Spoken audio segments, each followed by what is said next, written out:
Hello, everyone, and welcome to tonight's Pride Month episode. We're going to be playing some big gay orcs. It's a one-page RPG by Grant Howitt. It looks a little something like this. Here, screenshot my tiny little face as fast as you can. That's it. That's how you play the game. It looks a little bit like one of those like cheat sheets you're allowed to have on tests in high school, where everyone just writes in the tiniest font. Yep. Yes.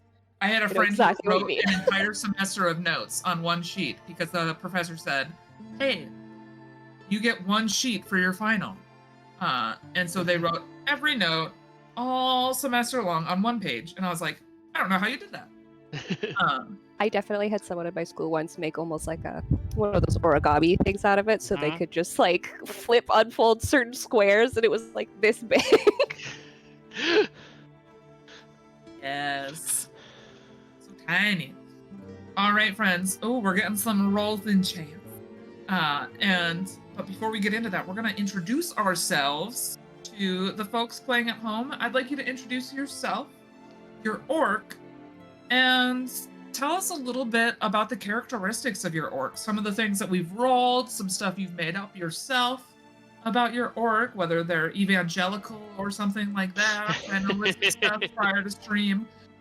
So I'll call names, but we're gonna go in a nice little overlay order, but we'll skip over me. So we're gonna start with Tensei, then we're gonna go over to you, Bailey, and then we're gonna go to Mike, the swords guy, at the end, and then we'll somehow circle back to me. But Tensei, if you want to introduce yourself to us and introduce your orc that you'll be playing tonight. Sure, absolutely. Hello, my name is Tensei. You saw me here the other day as a witchy punk. Tonight, I am the exact opposite because I am the big gay orc. I will be playing Salah, the heartless creative beast speaker. Actually flows really well. All three of my traits. Who wants to take over as the warlord? I don't know. I figure he's creative in a very heartless way and like uses spiders to sort of enact that. I don't know how well that's gonna play in tonight since this is about romance, but let's find out. Okay, I guess I'm next. I'm Bailey. I'm Skepsis in most places. I am playing. We rolled for our characters just before stream started, so I'm figuring this out. My character's name is Killnash. Pronouns are she, he, they. And she is a pious, intelligent ranger, wilderness ranger, whose goal is to run away with somebody. So it's gonna be interesting. She worships Morgoth, and she's a born-again Morgothian.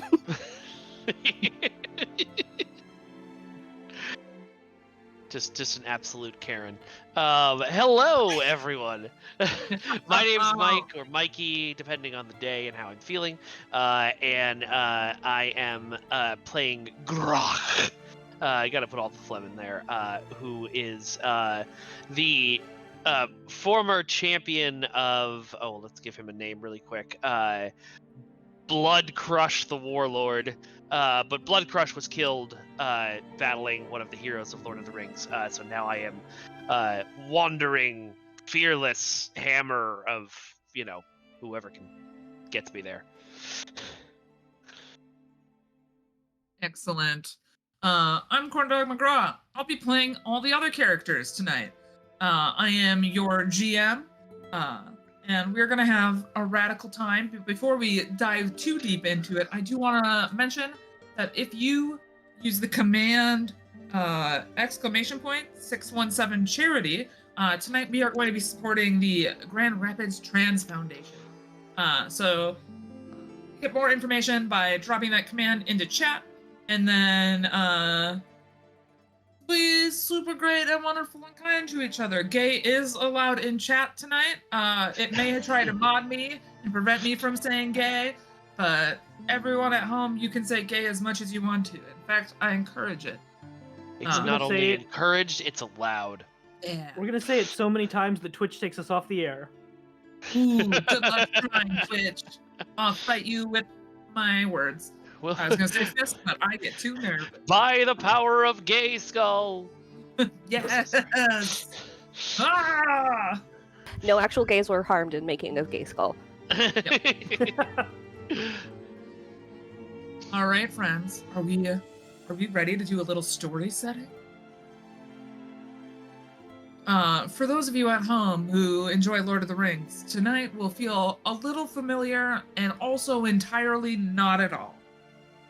But to set the scene, we come to a familiar place at the end of the Lord of the Rings, where Sam and Frodo have reached Mount Doom.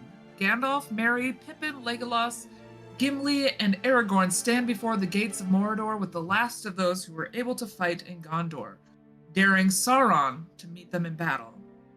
Sauron sends out his legion of orcs to wipe out the scourge of humans, elves, dwarves, and others at his gate. But this isn't a tale of those would-be heroes of Middle-earth. No, this is a tale of orcs approaching what could be their final battle. Nameless no more, we introduce a company of orcs, previously forgotten to legend and myth. Tonight, we tell the story of some big, gay orcs. And for my players, you at home, or for my you at home, I'm talking to like the three of you on the call. I Viewers, am in my home, yes. this isn't for you That's right where I now. But for players tonight, you are a champion amongst orcs. The warlord is dead by an assassin's hand. You have received orders from the great Khan of your fortress, and that your fortress is the last defense that stands between the armies of your enemy and Mordor. You must sell your lives dearly. This may be your last night alive. As the sun sets, you see the fires of the enemy on the horizon and think of the life you spent alongside the other orcs here. Can you tell them how you really feel? Here at the end of everything? I didn't even realize that line was in here too. For those of you at home, that's a lovely line from Tolkien's Lord of the Rings. So, friends, how do you proceed? You've just been given word that you could be marching to your final doom. You're still pretty confident that you could win. I mean, it's just some measly humans, but how do you prepare to meet those in battle? I begin looking up the best recipe in the camp cookbook for man flesh. Yes. Sounds suitable, yeah. Are Confident. you looking to make it into a dessert, or is this like a main course, man? I'm thinking really more of a shareable appetizer. Oh, okay. Is it like a blood pudding? Yeah, there you go. Communal flesh blood pudding. pudding. If you really want, you could do like an entire meal just based on like the different parts. That's true. Yeah. 7 courses all the way from an amuse-bouche all the way to dessert. That's all true. man flesh, just different parts of the body. All good. I Yeah. was thinking Oh. about like cordon bleu, but like bacon wrapped cordon bleu sort of idea. But it's all man, I guess. Oh man. Oh. All right. What's the name of our current warlord lady? Current warlord lady is going to be named Samantha? Samantha. Question mark. That the question It's mark is not- part of her name. They heard it. She heard it once in battle. Someone was looking for someone named Samantha, I guess. But she really liked that name, so when she killed Samantha, she took her name for herself. Oh, Love it. Fey rules. Yeah. Warlords, Samantha. Question mark. I guess I'm gonna go see Samantha and see about what I'm supposed to be doing because I got called in here for some reason.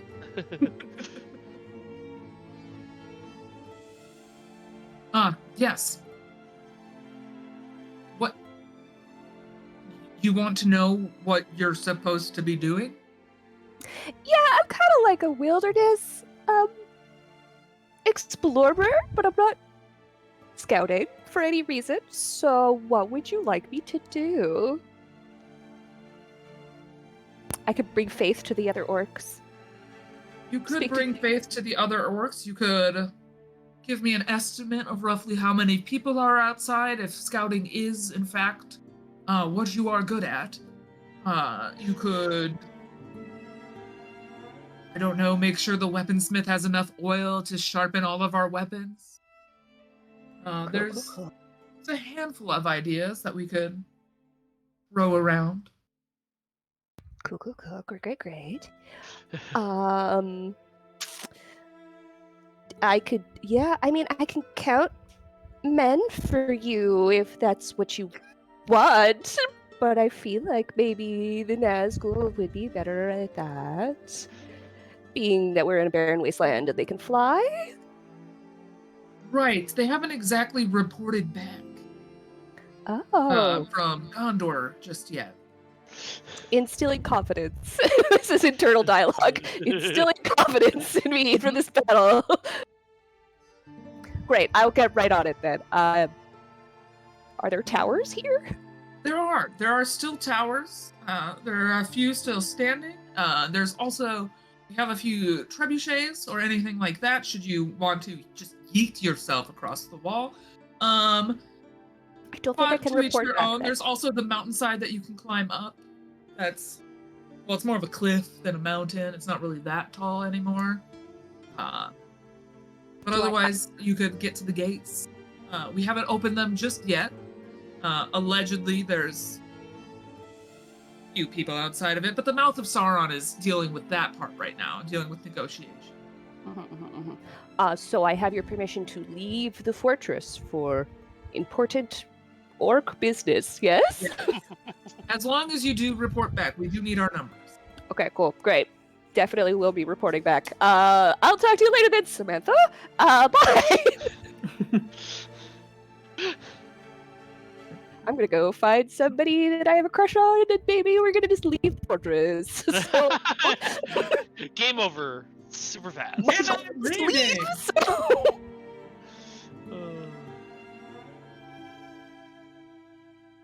All right.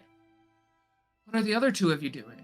Oh, you were already doing, man flesh. Yes, I'm starting the Then cookout. Tensei, what is Slok doing? Salah is I almost want to say inspecting the ranks, but not of the other orcs. He's taking note of all of the beast creatures that we might have available. He is like he's being very, very professional and like, because he's getting this is the night before the final battle. There is absolutely nothing else that's going to go on in this game called Big Gay Orcs No. that we might need to attend to. Yeah. Of the animals that you find, you do find some wargs. There's also bats nearby. There's some creepy birds that only have one eye but seem to all be communicating with each other. Well, one visible eye. And you do know that there are spiders nearby, but you know that if Shelob gets involved, she doesn't really choose a side. She just indiscriminately eats, or at least poisons and then eats. So she might not be the greatest person to ask for help, but there are regular spiders.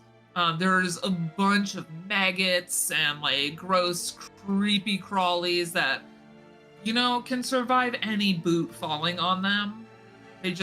They are eternal, it feels like. But they're all around. There's also, you thought they might have been goblins at one point, but they're running on all fours and barking. But they're pretty small. They're just kind of gross and creepy, and you're not really sure what they are. And by gross and creepy, I mean entirely endearing and basically a puppy. Right. In the eyes of an orc, who is also gross and creepy. But kind of like a puppy. Yeah, but kind of like a puppy. I think I'm gonna go bother Grach. This feels like overkill. For the humans, I agree. We should send them. I don't know. The two of us could take out this whole army. Exactly. We can do it ourselves. Let's go right now. Yes, right this minute. I am making a stew. Oh. But I'll tell you what. You gather, and he pick up his giant warhammer from the wall. Gather some forces together, and you and I will face them together, and I will stand behind you, brother. Somewhat significantly behind you. What kind of stew? It's going to contain man flesh after we do the battle, but you have to get the stew started and do all of the preparation, and simmer for about 4.5 hours. Speaking Again, of that feels cooking, excessive. we're gonna have our first roll of the night. Just to figure out how well you have deciphered to cook man meat.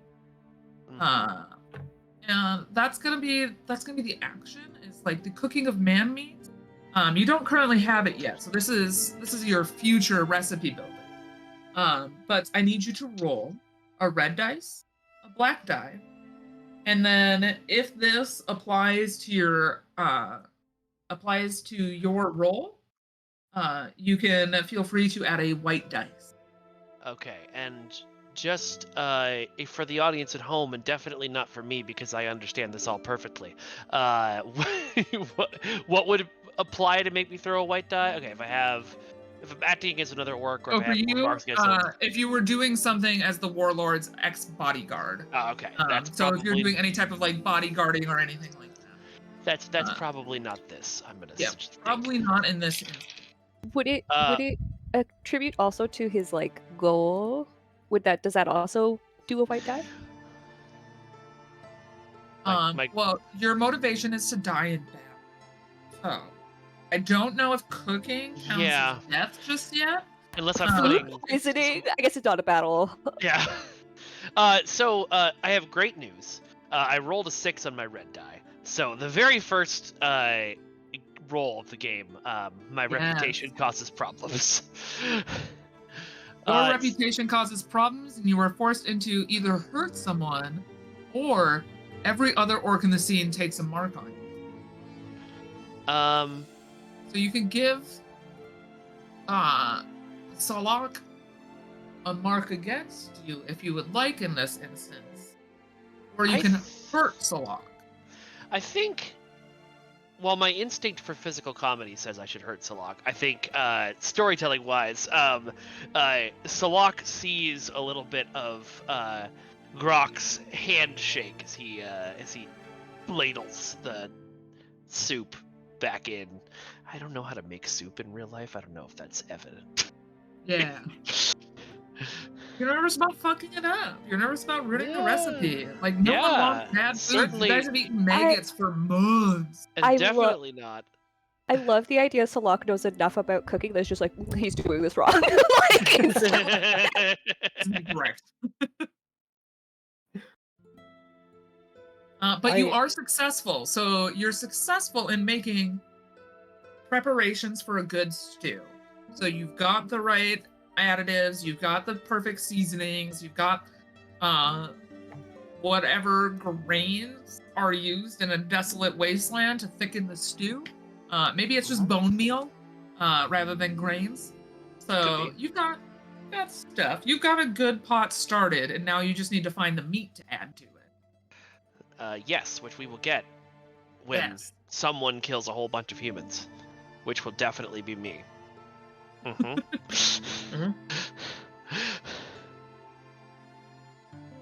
All right, friends. Awkward, heavy breathing.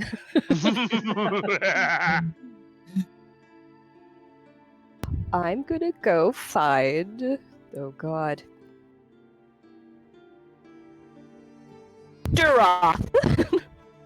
Excellent. While you do that, I'm gonna roll a quick D10. As you march across camp, you encounter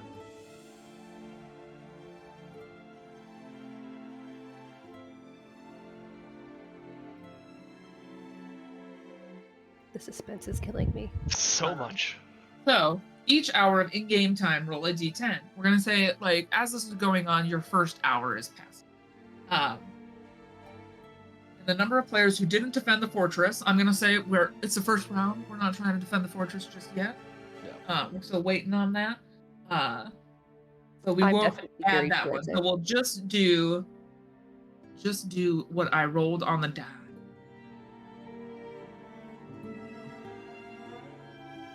Perfect.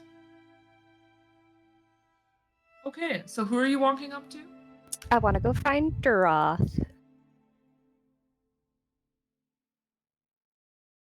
Excellent. All right, so you find Duroth. She is currently hammering away, trying to sharpen the last bit of metal that they have. Allegedly, this is a sword, but there's no real handle on it.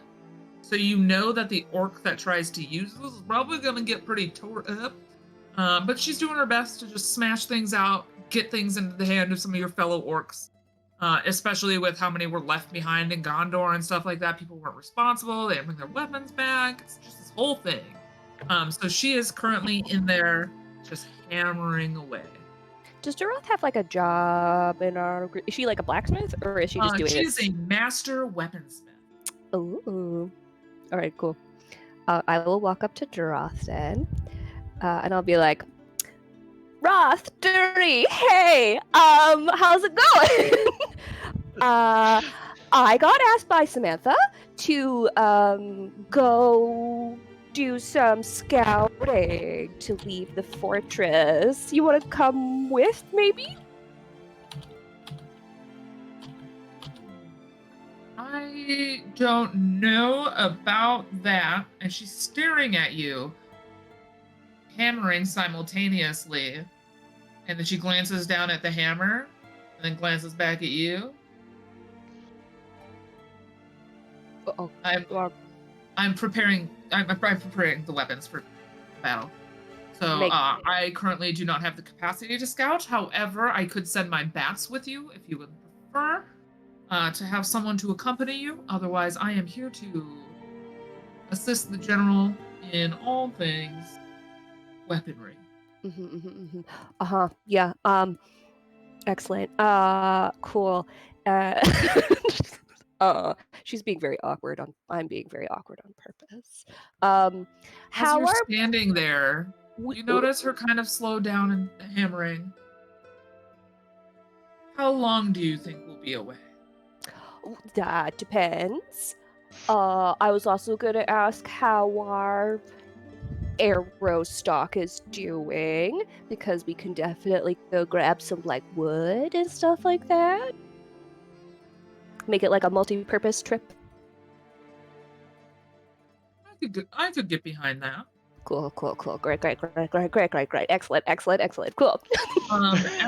As she kind of starts putting things away, you just watch her push this sword that she was crafting back into the molten metal and just completely dissolves it as it goes back into its warming pit, essentially. Cool. Important other question. How big is she? I'd say she's roughly about 6'10". Excellent. She's got shoulders for days. She does not, however, participate too much in leg day. She spends a lot of her time gripping and hammering, and she focuses more on traps. And she's got what I love to refer to as a pizza body, where they're real stacked up top, and then it slowly just gets more and more and more narrow as it goes down. I know exactly what you mean. I refer to it as Dorito. Yeah, she's a Dorito. Cool. / orc. I guess I'm kind of lithe looking because I'm a scout, so I'm a little bit more. Yeah, you gotta be fast. Yeah. Sneaky fast. I definitely chose the best person to scout with me. The fan art and fan fiction is launching just as hard as it can right now. I guess I should probably describe what my character looks like. Oh yeah, please do so. They're very androgynous looking. I think orcs are generally kind of hard to distinguish, but especially this orc, my orc.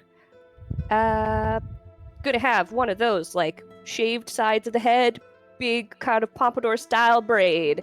So. Oh, and carries a bow and arrow, I guess. That's my weapon of choice. Cool. I'm gonna go try and leave the fortress with Darath then. Excellent. So we've got some soup being prepared. Yep. I think we're probably at the point now where Grok will take a step back and look at the soup and go, "Yes, now it must simmer for the next 14 hours."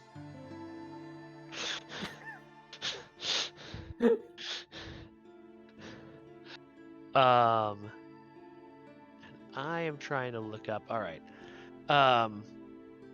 And Grok is going to, because he's worried about what Salak saw with the handshaking and whether he was hiding, whatever's going on well enough. He is going to go for a walk amongst the battlements, ostensibly to check the defenses, but mostly in case Moontooth is around somewhere. Moontooth is nearby. They are currently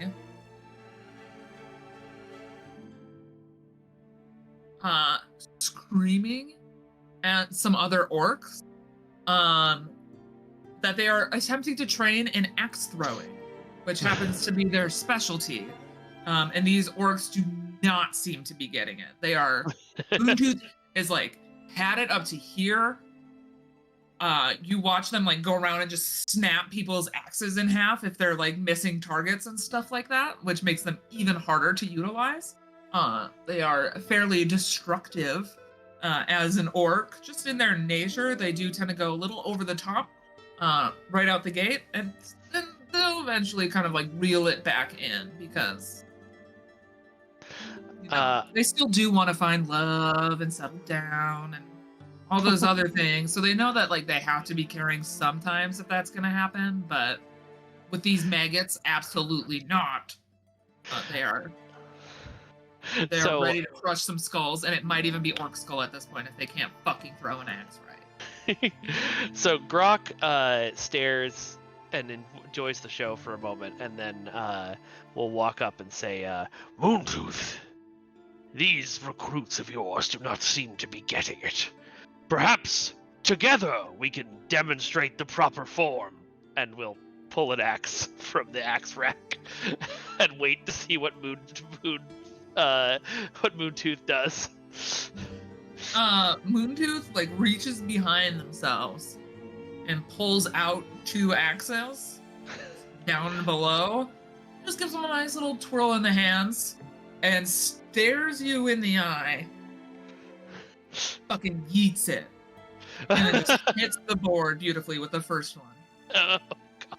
That was my offhand. See, everyone, it's not hard. Yes, not difficult at all. But, it does the test throw a few times. Is my aim correct? Is there anything you need to adjust? If you could just fucking hit it, that would be ideal. Ideally, we are hitting the people we are throwing things at. I see that Moontooth is as dense as I am when someone's flirting with me. All right. A ghost style make pottery with you. Yeah. Oh, yeah. All right. Grok will then attempt to throw an axe and hit the target dead on to impress his crush. I think Warlord's ex-bodyguard applies to this for axe throwing. Yes. Yeah, I would say that as well. Okay. I have rolled a 6 on the white dice this time. Oh no, it's on the black Ooh. die. Oh, okay. So I actually. Oh, I don't think a white die 6 does anything. Right? Let's see. White die. No, white die doesn't. It's red or black. So if it's on the white die, it's just a natural 6. Hell yeah. The hell All right. yeah. So, So how many did you roll above 4? Just or the above? 6. Just the 6? Okay, so you get what you want, but at a cost. You don't get everything you want. I'm gonna say you get what you want, but it's at a cost. And the cost is it hits the board. However, the board that you chose to throw it at, there was a small little goblin that was like going around collecting the axes. He just kind of lifted up their head, and as it's kind of gliding through the air, twisting, you not only hit the board, but you take the top of this goblin's skull and just mash it in with the board. No. So the axe, goblin, board all connect in this nice triangulation of death. Please tell me the goblin, as it sat up and looked at us, its last words were, "Wait, are you You just killed like the tennis ball retriever child. Yeah. Yes. Yep. That is exactly what happened. I would say that it was like getting ready to be like, what's going on? Like, why are they talking so much? Yeah. Like that's part of like why I lifted its head to see what was happening. But that sense. goblin is no more. Womp I remember womp, something goblin. happens when I kill someone. Oh yes. Everyone, we must roll a d3. Or not everyone. Sorry. Nope. Just you, Mikey. Please roll a d3 for us. Oh, And by right. d3, I mean roll a d6 and divide it by 2. Thank you. Then we round down. That would be a 2.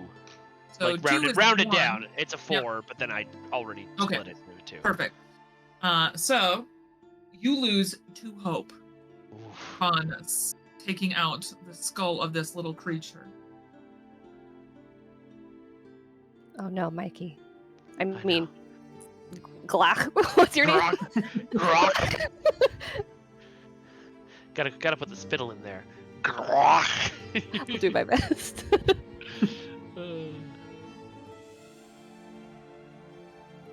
Every orc name has to be said as gross as possible. Mm-hmm. Except for Moontooth. It just said Moontooth. Yeah. I tried to make Duralf's cutesy. Duro? I said Dury or Raw. Robbie. Yes. Abby. So precious. Tensei, what are you up to now? You know what? Let's just split everybody up here. I'm gonna go see Zagoth, our omen scryer. Yes. They are currently flicking snot, flicking bowies.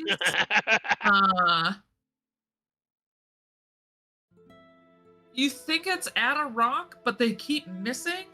So they keep digging and they're like aiming for a spot, but they're just not hitting it. They look very like invested in this moment. I stand back and watch them finish because this is obviously some sort of divination that I just don't know about.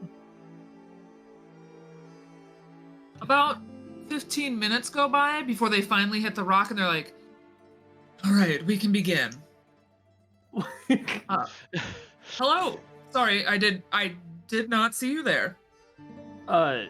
Yes, what did that tell you anything?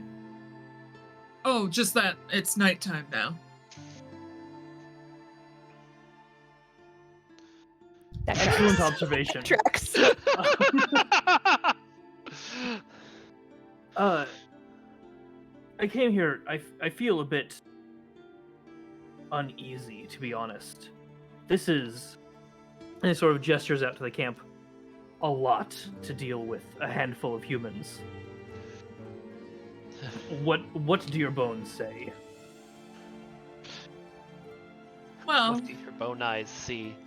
being completely honest with you, these humans have proven to be quite difficult. Sauron's none too pleased. Apparently, they brought in a bunch of ghosts that took out roughly 90% of our forces.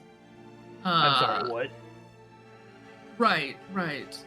From what I hear, though, the rumors of the bats, those ghosts are gone. However, the humans, we can see, still persist.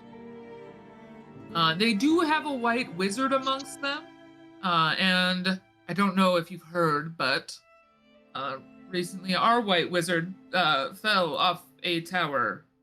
They were previously stabbed on top of the tower, and then they fell. Oh, okay. That makes more sense. Yes. So they're not.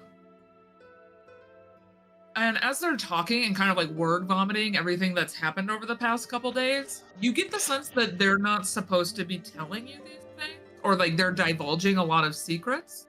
I'm not gonna stop them. Yeah, but they're trying to impress you a little bit. They're trying to be like, oh, let me tell you, like, here is tea, and here is 8 more cups of tea to go with it. Is the amount of like telling you literally everything that's gone wrong up to this point. This is not making you feel more confident about the night ahead of you. But Depends on what you mean by the night ahead of you. yeah. So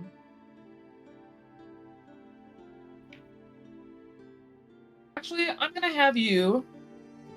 The word vomiting. I'm gonna have you roll a D3 for me. By a D3, I mean a D6 then. Right. 2. 2. So 1. No, 2. 2. Oh, did you roll 4? 2 on a D3, yes. Yes. Yeah. Okay. Perfect. I love when people actually have D3s. It's so nice. Oh no, No, we I don't. I have a we've D- just been I have doing a- math. Right, I have a Good on you sparkle- guys. You guys keep sparkly doing SD. the math, and I will just sit here and Yeah. say yes. So you are also going to lose 2 hope on the divulging of this information. However, what I am going to give you is a mark. So you will have a mark against Zagoth. Okay.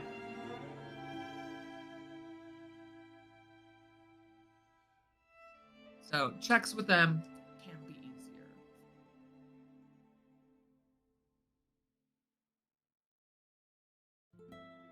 Did you have news to tell me or questions? Do you want me to consult the bats?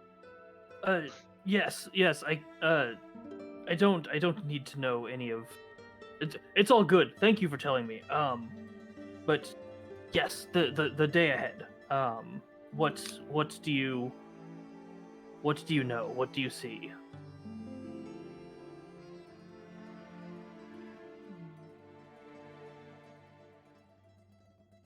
Well, and they're gonna just pick up some bones of vermin. They're gonna shake them for a moment. Let's just see what vermin. the bones tell us. And then they go to cast the bones. And as the bones hit the ground, you watch as just the smallest crack forms in the ground. And just a little bit of that molten lava that's like shooting out of Mount Doom in the background. It seems to have found just a small hole to leak out of, consuming the bones. Okay. That's good, right? That's not great. Normally I don't have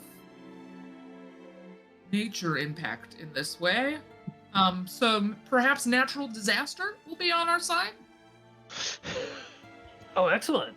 Yes. Yeah. Love that we're just stationed on top of an active lava vein. Right. That's close with lava close enough to the surface that it can come up through the ground at just any point in the camp. Excellent. Love that for us. It's all going great. Everything is proceeding as we have foreseen. It's a real good final night at camp. Real glad that I'm definitely in this fortress right now. I love being here. This is a good spot to be.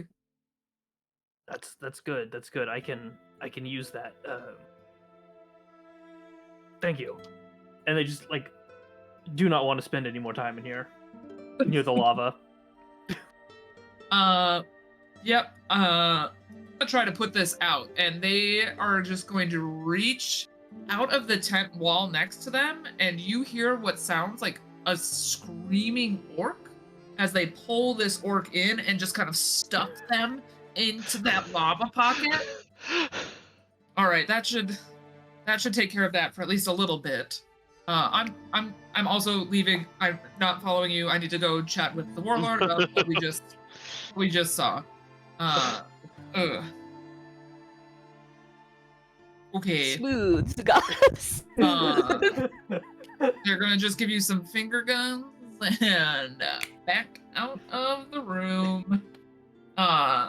Through a door that's not actually a door, they uncomfortably fold as they try to press through the tent wall. And then just like squirm out from underneath it, and you just hear the sound of footsteps booking it. You aced that encounter. Yes. So as you are walking, Ilnash, you see Salak just up the hill, standing in front of a tent looking kind of perplexed. Looking down at this orc like, I'm gonna miss Steve. Wonder what his bones will tell us. There's a lot of screeching happening in front of them. You're not sure if they did it or what's going on, but there is an orc in the ground, and then there's an orc named Salak standing there staring at them. The biggest eye roll in the entire fucking world. Just like, like, I go lean over to Duroth, definitely gossip hour. Just gonna be like, what do you think he's doing, huh? Like, very sassy teenage girl gossip time. He seems to be staring at an orc in lava.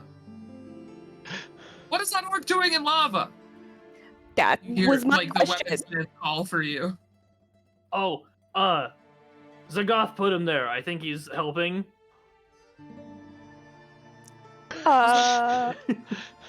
What does that mean?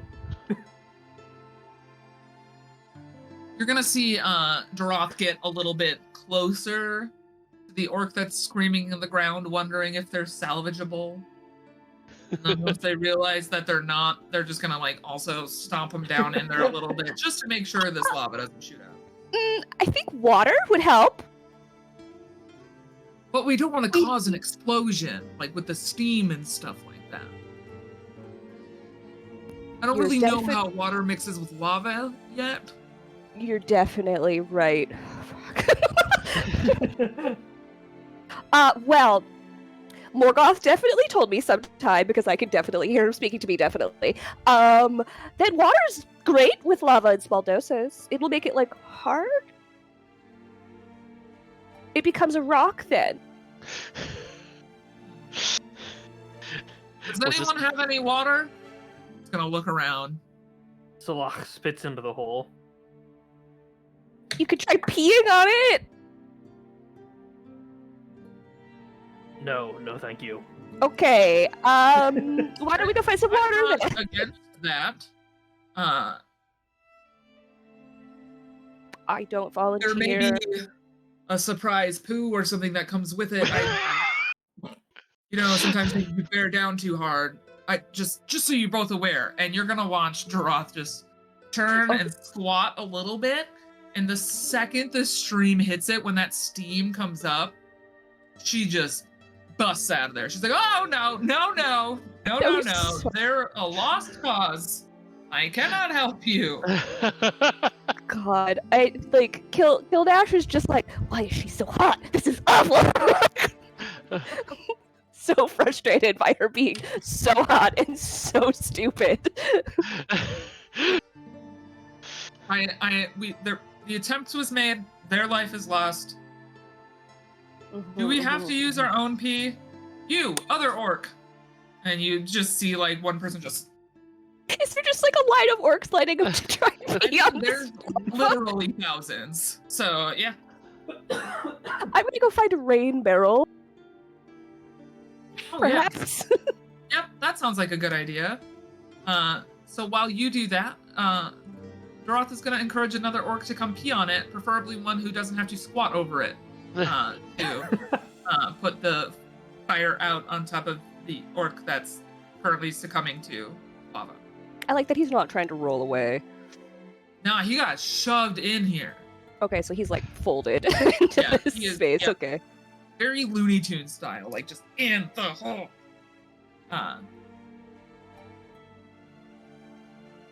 While this is going on, Mike, what's happening over with Grok? Well, having thrown an axe so good that no one will ever be allowed to throw an axe again except for him, Grok is now going to, I think, look down off of the battlements and see the steam and the familiar smell of smoking urine, and And decide flesh. to decide to investigate down that way, since he's making no headway on the flirtation. So he'll start climbing down he'll awkwardly wave to Moon. I keep forgetting Moon's second part of his name, Moontooth. And kind of all right, I'll see you at the battle, I guess. And head on over down towards the commotion downstairs to see what's going on. Yes. Can I holler at Grok before he comes down the battlements? I just want to ask if there's a rain barrel up there. I will look around for a rain barrel. What you find are barrels, but none of them have rain within them. It's been pretty desolate rain-wise here. Most of the rain dissipates before it hits the ground. So it's been cloudy as hell, and you know that there's allegedly rain, but the sheer heat of the land that you're on doesn't allow for it to fall, or if it does not stay. So fresh water, very hard to come by. Okay. Do you have any liquids? There's... Well, I guess... How badly do you need it? The entire encampment may be swallowed in lava? I'll go get So my to soup. each their own as to how bad that is. I'll go get my soup.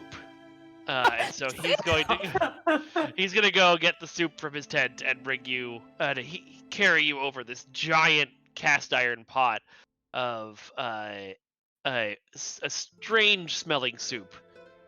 You're so big and strong. Thank you. Aye. Carry it Smells over here. delicious as Jaroth goes in with a suddenly procured bowl and just scoops some of the soup up and just starts eating it. That's for the lava real fast. There's plenty for the lava. There should be some for us too. We need to be strong. Yes, so much of it, so much strength to go around, but maybe just leave the rest of it. If I could save any of it for the eventual man flesh, that would be good. It will taste a lot better with the man flesh. I've been eating like roots for like 2 years, so I think any kind of soup is pretty cool. There's a lot of roots in this. A lot of roots. My favorite. All right.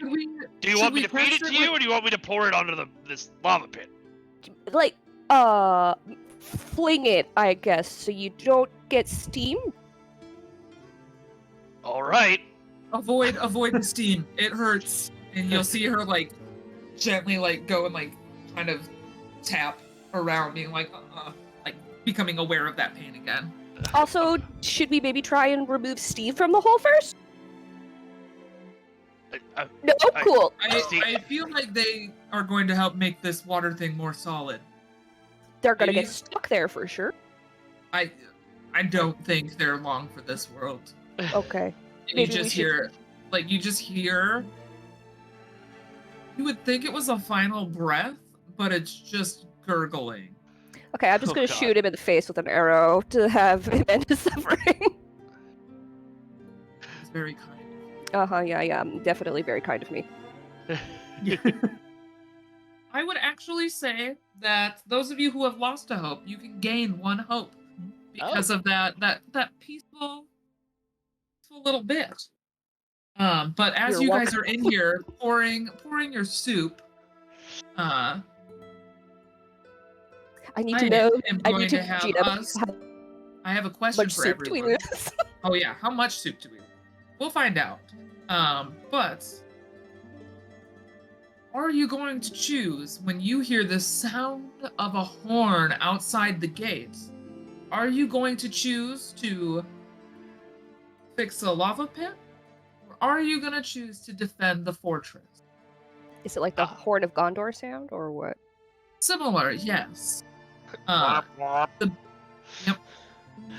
There's a beautiful horn sound. It's similar to the Horn of Gondor, but that original horn broke, so it's a new horn that's even louder than before. Ooh, this is definitely not my area of expertise. So she says that specifically like that. Have at him. Stay by my side, and I will lead us to this glorious battle. And I'm going to start to walk towards defending the fortress, and then Okay. turn around and say, Aw. "You go first." Yes, I will go. I think suggestion. You're super important. Maybe you should stay near the warlord. My warlord that I was bodyguarding? No, Samantha. Oh, Samantha! That's true. Perhaps I should stay near Samantha. It's gonna get higher pitched every time we say it. Mhm. Just being casual cowards. Yep. I will go into Samantha's tent and stand guard out front with my giant warhammer. So I will say, because you are guarding your warlord, I'll say it's defending the fortress because your warlord is important. Okay. How about you other two? Are we defending or are we souping? Killash is definitely being like, Grok, you should totally go out there. That sounds like you territory. Perfect for you. I'm gonna go stand on a battlement and keep an eye open for people. Oh, I'm definitely charging in, like, for defend the fort. Yeah. Excellent. So we'll get 1 in addition to whatever I roll here on this die.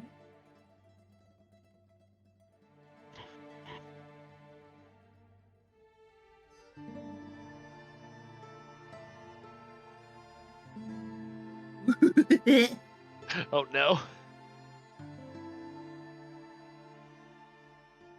You guys watch as Jaroth gets a little bit stuck between choosing whether or not to finish this soup thing or to go out, and you're like watching them look back and forth. They pour a little bit of the soup in and like watch the soup kind of blast their face, and they're like, oh no, thank you. And like for a moment you're like, no, they're gonna leave the town. They're gonna go out and defend. They're like, they look directly at you, Kilnash. Throw the soup. I I feel don't like think we should waste the soup. And they are going to put their own fist down into Steve, the orc, push Steve in further. And as they do, what they're going to do is they are going to take a blade, plow it into their own guts, and proceed to pour their blood upon this lava hole and then lay on top of it. No! I'm gonna go try and save Duroth. It may be too late for them. I need you to roll a d8 for me. Oh lord, I didn't know I had to have a D8. Okay, one sec. I've got one here. If Grok sees this, it just very quietly goes, "Oh no, so sad." 7. I have 7. You lose 7 hope in this moment as you watch as our lovely friend Dara She was so hot. perishes. She's so hot, but she's so stupid. But she knew that her insides were liquid. She knew that if she brought her insides outside, she could clog the hole. So she is sacrificing herself. And like you're sad about Giraffe. I will say that Salach is more like, wait, who's gonna make the weapons now? Because she's dead. I'm like cradling her as best as I can as a smaller person with an orc that's like stuck in a hole. Touching lava. I'm not touching the lava. I Okay. guess I'm assuming her head isn't in the lava. Yeah, yep. Okay, I'll Yeah, cradle it's her gut head a little that's bit. over it. And I'll be like, It's like no, the space it's is like this big. It's not Okay. even that big. okay. Just shoving orcs inside of this hole and like Kildosh is just gonna be like, Duroth, no! Steve's liquids were inside of him too! in her final breath be like, oh, should we have opened Steve? And then she just passes away.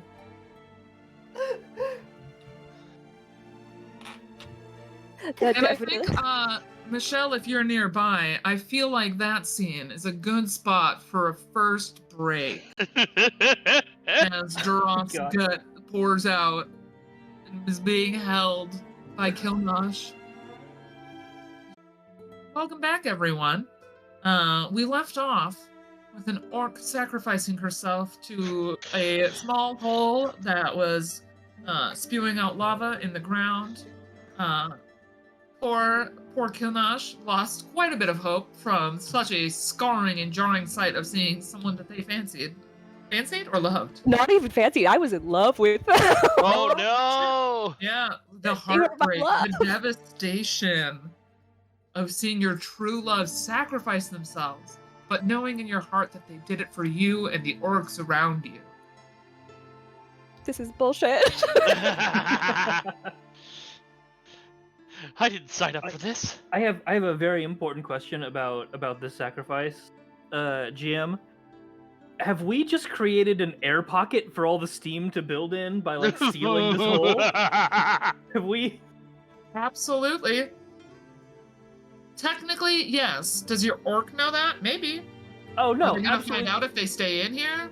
Possibly. They absolutely don't know this, but it doesn't matter because the Horn of Battle has been called. Yep. So there's essentially a summoning to the gate.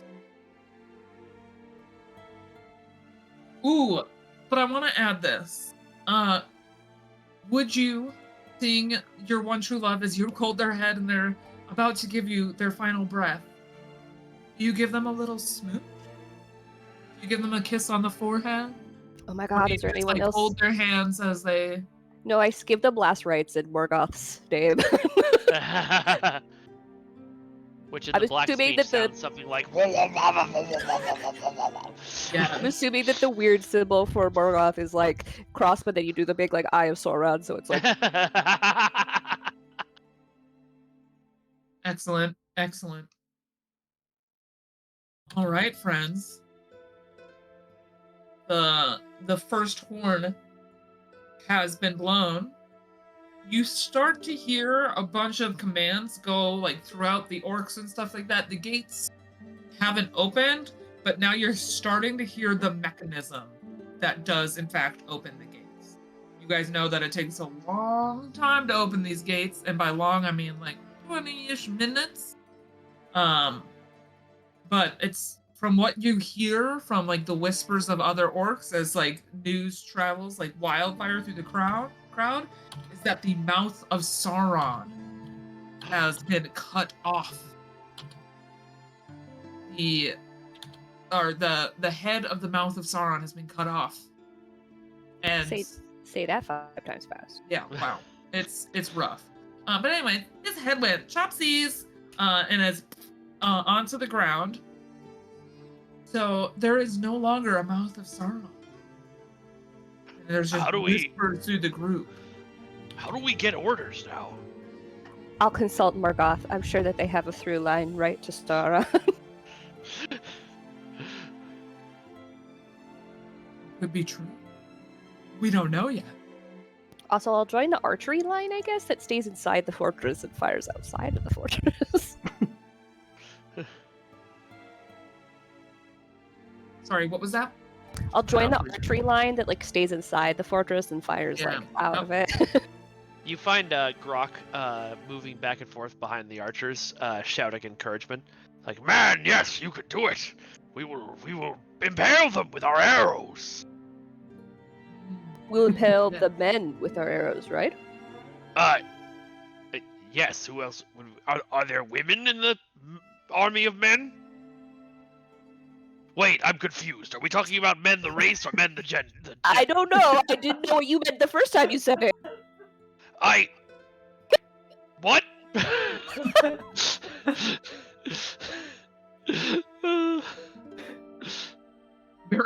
This is a very valid thing to happen. With linguistics, everyone. It's a fun ride. Calling us all men and then being like, but we're killing the men, right? Yeah. Wait, no, brethren? Fellow orcs, we will shoot the people over there. Excellent. All right, so as you guys start to kind of like gather, like everyone's talking about, oh, it's happening. Some orcs seem really excited. Some seem like, why am I still here? And you can you get a vibe from some of them that they're kind of looking for any way out of this. Like they're at like that level of despair. So it's a mix. There are people who are like, yeah, we fucking got it. And then there's other people who are like, gonna go back towards Mount Doom because whatever's happening over here does not sound like a good idea. But amongst these different like warring ideals that are happening right now, you also find some orcs giving each other kisses. You hear some moaning off in the distance, people trying to appreciate one another before whatever comes next. One last good night before it's all done. Killnash, you might have lost your love. There's still other orcs in the sea. Yeah. The same goes for everyone. Is there anyone out there that you love? Is there someone who you want to say goodbye to? Someone who you would want to spend these final moments before put up or shut up? Oh god. I feel like Killdash, they're in a bit of a like, my love has died, even though they didn't kill Duroth.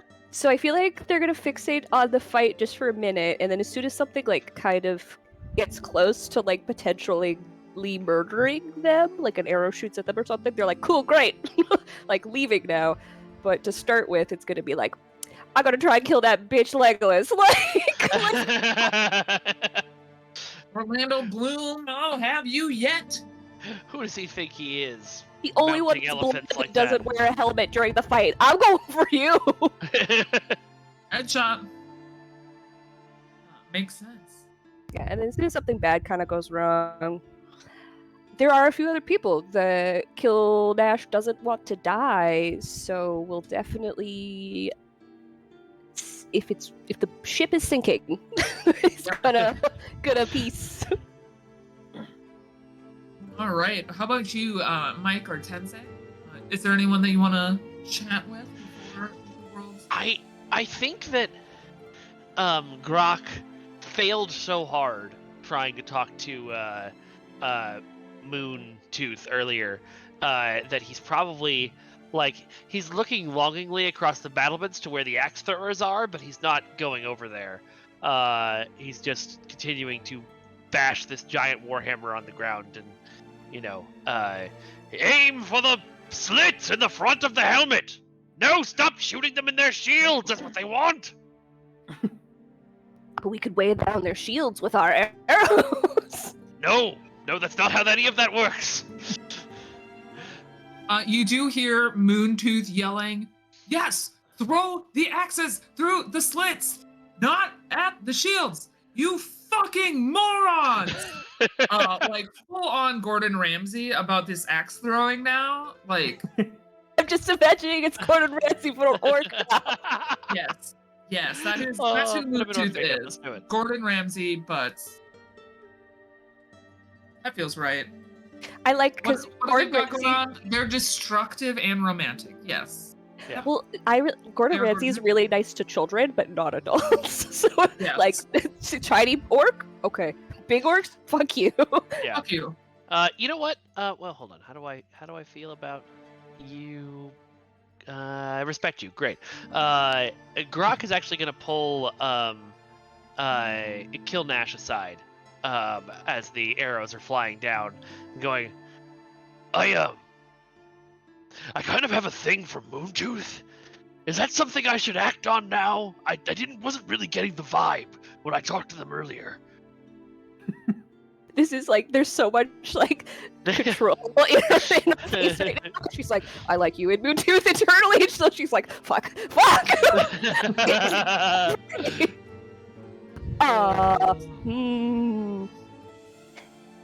Where's Moontooth? Are they standing on the battlements or? Yes, they're up with the archers and axe throwers. I feel like if you try and go up to them right now, they might just hit you with an axe. Like, in a sexy way? One time, never again.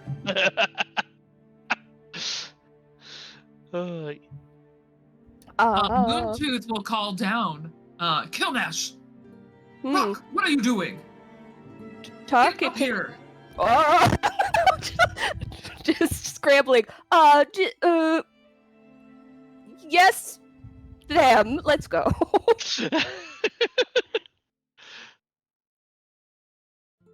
All right, Grok.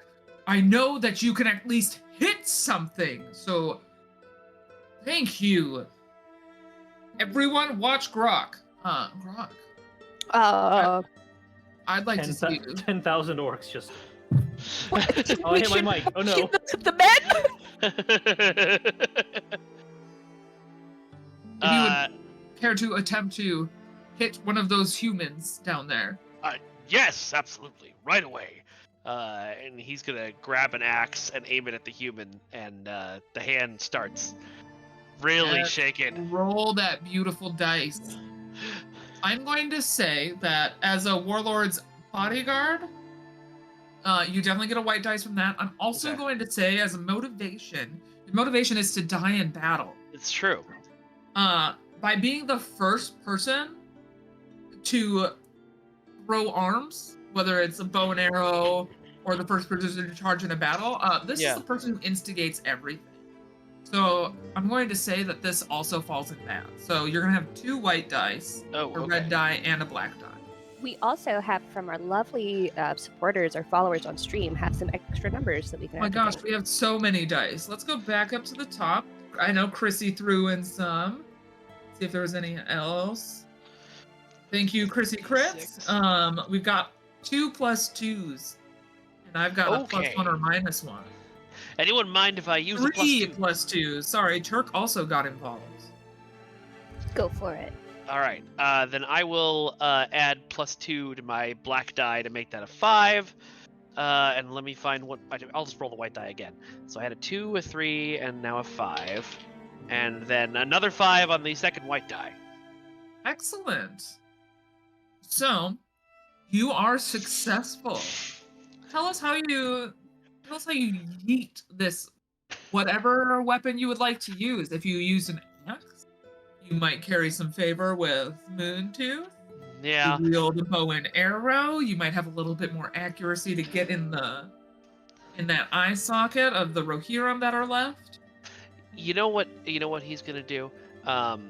He's gonna see that his hand is shaking with the little axe and with the hand axes that everybody's been throwing, and he doesn't think he'll have the aim to get the shot, so he pops the the hand axe backs down, reaches behind him towards the weapons rack, and pulls out a two-handed battle axe and throws that at the man flesh instead.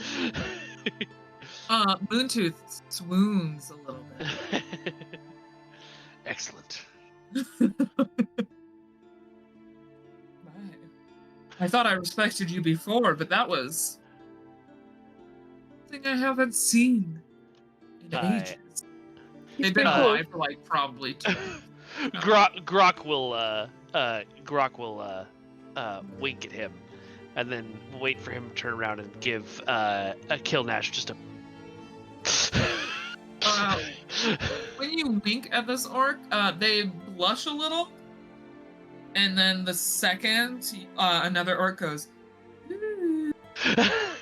you watch as Moontooth just chucks an axe directly into the mouth of the person going, ooh, and just like dismembered everything. Like out, top row of teeth off, gone. Just go to pat Moontooth's arm and be like, great aim, as always.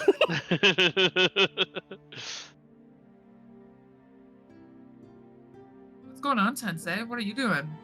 Have you made it up to the battlements yet? Or are you Yeah, wandering around absolutely. camp still?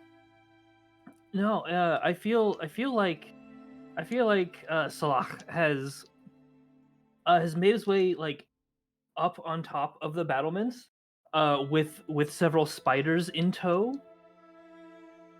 What he is going to attempt to do is like, hey, if this isn't how Lord of the Rings spiders work, don't correct me. None of it matters. Everything's made up. Everything's made up. Shoot web and like entangle people and draw them like back up. To use as several things. Some of them will hang from the wall as like barriers. Some of them can be brought up, tangled up well enough to be used as human shields. And of course, I have to save a couple for the delicious soup that needs to be made again. Yes, yes. Let's have you roll for this. All right. Black and red. And this does speak up real quick. So I will say that you're definitely being creative. You're using your beast speaker. Okay. And if you're successful, I will say that this does use your motivation because you are pulling these men up and like putting them on display. You're like, yeah, fuck these guys. You're inspiring the orcs around you. You're becoming someone that they could follow. Cool. So I think you could get the 2 white dice and then Okay. All right. a black and red. No sixes or ones. 2 5s and 2 3s. 2 5s means we happily pass. What you hope to happen comes to fruition as some of these elves and humans get snagged by these supersonic webs that are just like and attaching and just pulling people off the battlefield. You start to hear the screams and cries of men and elves and dwarves down below as they're slowly pulled towards the gate. The gate is now like creaking as it's starting to open, so you guys are standing on top of it. And it's slowly starting to shift down. You currently do have the high ground as you're pulling these people in towards the gate. At this point, you can't make out what the one with the brown hair is saying, but you know that it seems to be a rallying cry that they seem to be shouting below as they watch everything gets pulled. And by everything, I mean it's like 6 or 7 humans and elves. Yeah. But we will roll the down. Ooh, what is that? I don't like it when questions like that happen. Yeah, that's his favorite.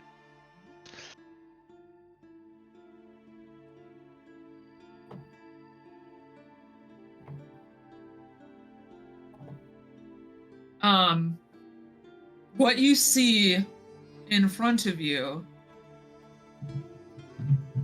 are some what looks to be your own trebuchets, but they're being in catapults, but they're being used by the humans now. They appear to have brought some of them over with their horseback. And and I'm going to need each of you to roll a d6 as Okay. the bodies of orcs and goblins are hurtled up at the top of the gate. So you guys are watching, similar to in Moria, or not Moria, in Gondor, where they threw the human heads. The humans are now doing that reverse, with the goblins and orc bodies just being yeeted over the wall, and you can hear orcs screaming down below. And you know that orcs wear pretty freaking heavy armor, so they are colliding and leaving marks. They are decimating some of the orcs on the other side of this wall. Orc on orc damage. So d6. Okay. 5, 3. 3. 6.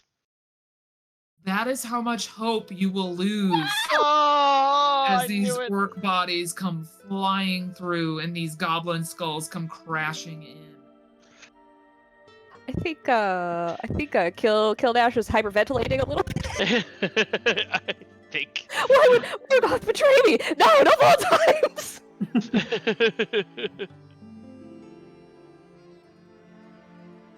So, as a reminder, for those of you who are at home, all of the players started with 20 hope, and we are currently at 16 for Tensei.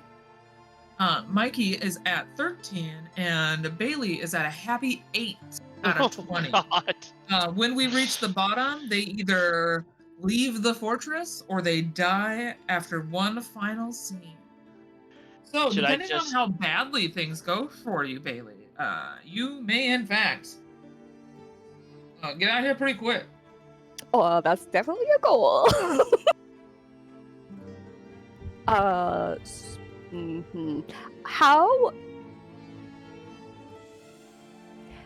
And as a reminder, you can regain hope by making out. And making out is, instead of defending the fortress, you can choose to seduce and make out, or flirt or romance, canoodle, if you will, another orc. If you are successful, you can recover hope equal D3 plus the sum of all the marks you have on each other. So far, I think we've only given out a few marks, though. Yeah. Yeah, I've only got 2, so. Okay, I have a quick question. Yep. Do I know? Have I ever seen Moontooth making eyes at? What is your name again, Mike? Grok. Or have I? And I definitely just heard Grok say something that alluded to the fact that they liked Moontooth. So. I mean, I basically straight up said it to you, so yeah. Yeah, so Grok has a total crush on Moontooth. Moontooth respects Grok, but that little flirtation has got them all in a tizzy in their head. However, Moontooth does have a love. They also do fancy Bailey, or not Bailey, sorry, Killnash. Me specifically. Yes, you specifically. Their love is Zagoth. Where's the goth? What do they feel? The orc rumor mill, gossip mill. Yeah, do I know this at all? But they are in love with the goth, but this goth just thinks they're the fucking worst. They think they're just whiny and they're too mean to their orcs that they work with, and they do not respect them. So do I know this through the gossip mill in the orc area? I do know. Yeah, Zagoth is a bit of a blabbermouth. Okay. As Tensei knows. They tend to tell everybody's business, as the person who allegedly is an omen scryer. Allegedly. Yeah, I don't really like Zagoth, so. But do I know Moontooth's business? Have I heard this gossipy gossip? Moontooth has been kinder to you than other orcs, despite your axe throwing not necessarily being the greatest. I'm an archer, so it makes sense. Yeah. So, they recognize that you do have skills elsewhere. And technically that's true of these other orcs, but Moontooth is unrelenting against the orcs that want to become axe throwers. I guess I'm asking because, for whatever reason, my mind went to, because she likes Grok because she likes Moontooth. She sees Grok like flirting with Moontooth, and it's just like, oh, am I going to be the better person and set them up together to like succeed? But then, Okay. so it's Or gonna do be you her. set them up to be with Okay. you? Yeah, I Right, was just like, that's how like- polyamorous. Yeah, can because we I was be? gonna say polyamory is definitely a thing. Right. Right. 2 for the price of 1. um, yeah, okay. I can't figure out how to do this now. Okay. Okay, we've got time. Moontooth is continuing to berate the other orcs, especially now that the gates are opening, and it's getting much scarier. But for the most part, they're just hanging up on the battle mat. You see, Zagoth is hanging out where you know how gates open up. There's that like kind of arch or that anchor point here on the wall, the hinge, if you will. Zagoth is just standing on that, just throwing bones. No one's really sure what they're doing, I hope they get crushed. and I don't even know if they're sure what they're doing. Definitely hope they get crushed. Anyways, He's kind of a little bit of a nut. He's probably the oldest orc here, going back about like 30-ish years, maybe. wow, very Old for orc, Yeah. but he doesn't get out much, which might be why he's lived so long, is that he's just been kind of like in Mordor this entire time, Cool, cool, cool. allegedly Right. scrying. I have a Allegedly. proposition. Grok, Moontooth, we should probably grab some more axes, Considering our blacksmith is dead. I think that is an excellent plan. More axes. Moontooth? I agree entirely. I can't trust any of these to go get the axes. Not sure they would even know what one was if it hit him in the face. And with that, he just slams another axe into another small orc. Cool, cool, cool. Great. Excellent. They're Both of you are, destructive. They do not really understand. yeah, both of you are The very big value and of strong. orc life. Both of you are very big and strong, so let's definitely go. Alrighty. Tensei, do you join them, or is Salak up to something else? Um. Now that your spiders have encased these people, are you going to call other orcs to your warlording, or are you going to acquire more access? Are you going to flirt So- with somebody? So okay, I think at this point he's like got the spiders on kind of a rhythm of getting people up, and like some of them that come up and just stab through, and it's like, okay, here's your shield. To the point where he's kind of got this almost automated at the whims of orcs, which is so yeah, he can go help procure more axes. Excellent. The spiders will keep launching, attempting to grab other humans and elves. After their initial attack, they've caught a better eye as to what could possibly be on this wall. But the spiders are definitely doing their best to help. They're also making the wall really difficult to climb up because they squirt their web into the eyes of anyone who attempts to do so. So I'll say that the spiders are there working as a defense on your behalf. So when I do call for the next, like, are you defending the wall? You could say yes, even if you're not there. Yeah. For you in particular, Tensei. All right, friends. Speaking of, are we choosing to defend the wall as we go back, or are we choosing to romance? As What- we all go looking for X. What does Kilnash say to convince us to romance instead? It's not going to be a difficult convincing, but I'm so cute. You can't resist this tiny.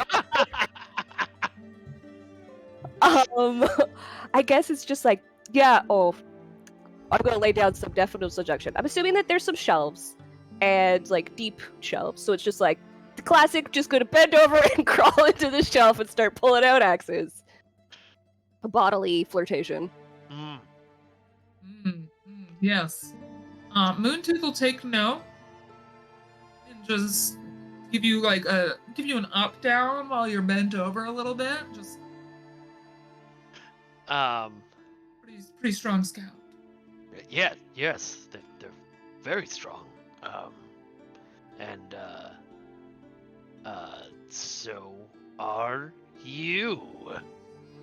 And I'm just gonna like caress a bicep in the most awkward way possible.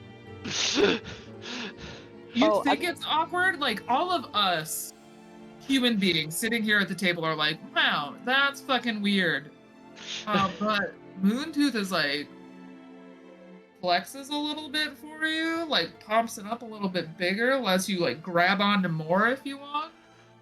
All right. Kildash definitely turns around. It's just like, wow, you two are so evil looking together. It's great.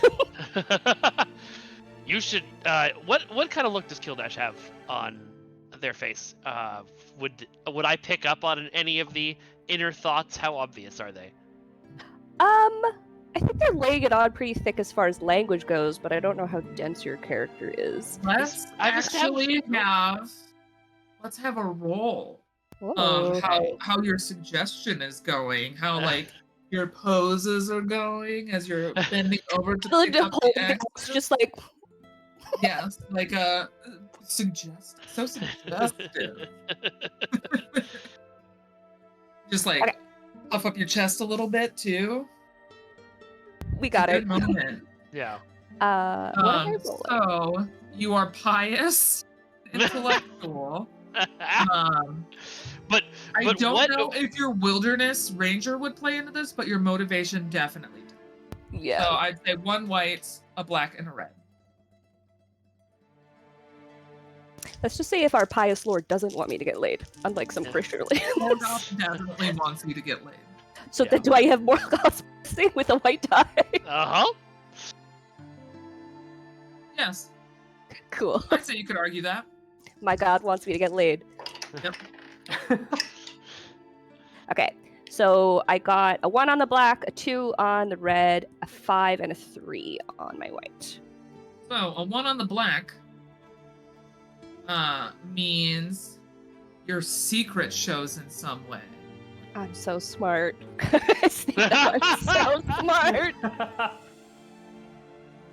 So, like, I think what happens is that they both realize that you're playing a little bit coy and that you're kind of like, you're being suggestive, and they're like, they're trying this. Is what they both kind of get out of it. But I will let Grok. Grok will lock eyes with you for a moment, and then will say, "Would you also like to see how strong Moontooth is?" And like sort of offer the bicep that he's currently caressing. I would not mind hanging off that arm like an axe. Oh, this is so wholesome. We're gonna run linking arms. Oh. And then we play patty cake for 4 hours. Uh-huh. Yep. And they everybody held hands died. the entire time. No, I mean, like, if they get the drift that something's going on, I think they just go for it. I mean, I'm assuming both of you guys are a lot taller than Gilnash, so it's going to be like a So you're watching from the doorway as everyone keeps touching Moontooth's bicep. How are you feeling? What's going on? Guys, in your head? this is the least efficient way to gather all these axes. We gotta get back. I mean, it's not like they'll be able to throw them anyways.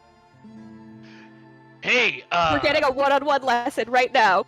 Yes, we both need extensive training in axe throwing right now. Condensed into a short form so we can implement it quickly. And maybe Steve. Right. Extensive training, short form. Okay. And you watch as Moontooth gets. They're not flustered, but they're like, you can see like the wheels turning in their head as they first they're going to sit there and try to pose Grok in a way that like would make you very effective at throwing. So they'll bring up your arm and your bicep will be right alongside Salok's face as like they pose you, and they pose you guys kind of like facing towards each other a little bit. And then for you, Kilnosh, sorry, I think I said Salok before. I meant to say Kilnosh is who Oh, gets so the facing bicep pose. facing Yeah, me. so Okay. you two are facing each other. They're not gonna pull in Salok unless Salok wants to join. Because I feel They like will give you some tempting eyebrows as they pose the other two. Kind of, you're standing in like these powerful positions, but you're kind of just staring at each other a little bit. Like you're both flexed. You're flexed to the nines, whether it's like a lithed yoked or like a stocky yoked, both yoked. So like they're posing you together. Moontooth isn't really sure what they are trying to do as they're doing it, but they're trying to pose you in romantic ways, and then they whisper like, "Now relax your face a little bit. Stare deep. Stare deep into their eyes." I should definitely show you guys that I have very strong legs, seductive. Yes, yes. As the leg comes up, that's when Moontooth looks over the two of them and at Salok and is just like, "There's room for another if you'd like."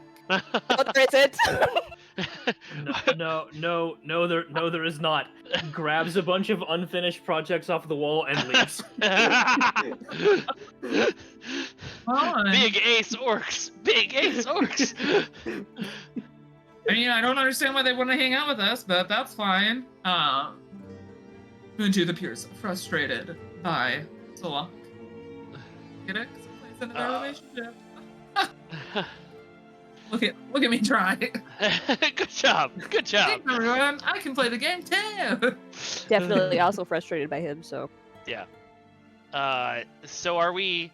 I assume we're fading to black at this point, unless you would like us to describe any more awkward seduction. I think that this is a good fade to black scene.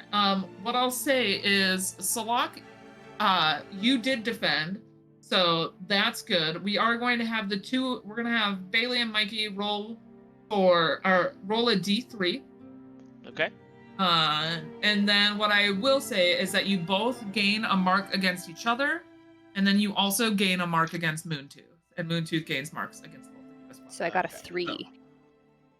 So you get a 3 plus the marks you have on each other. So 3 plus 2. Oh, okay. Because you have a mark on. And then I add that to my hope total? Yes. Yep. So you go up by 5 here. So I rolled a 1, so 4 total hope to add. 4 total. Woo! Okay. Oh, no. 2. Right. So 1 plus 3. 1 plus 2 is 3. Math is hard. Don't worry, Math we're all is here. Extremely hard. We're all in this together. As are some orcs right now. Yep. I'm so sorry. Yes, we have some You got very really hard strong arms, it's fine. Yeah. Very firm arms. Mm-hmm. Yes. Washboard abs. Yes. I will say that Moontooth is definitely a little bit more barrel-chested than who was it? Duroth. Than Duroth was. Duroth was Dorito-shaped. Moontooth is built like a fucking tree. I was gonna say, I feel like very like Viking tree throwing Yes. shape. Great in all of those games. The Highlander games, they're exceptional. They're all about throwing. Yep. Gordon Ramsay, the orc, is a Highland Games athlete. I love this Alright. Deb. So, I'm gonna roll a happy little d10. Add the both of you as well as our NPC, so it's a +3.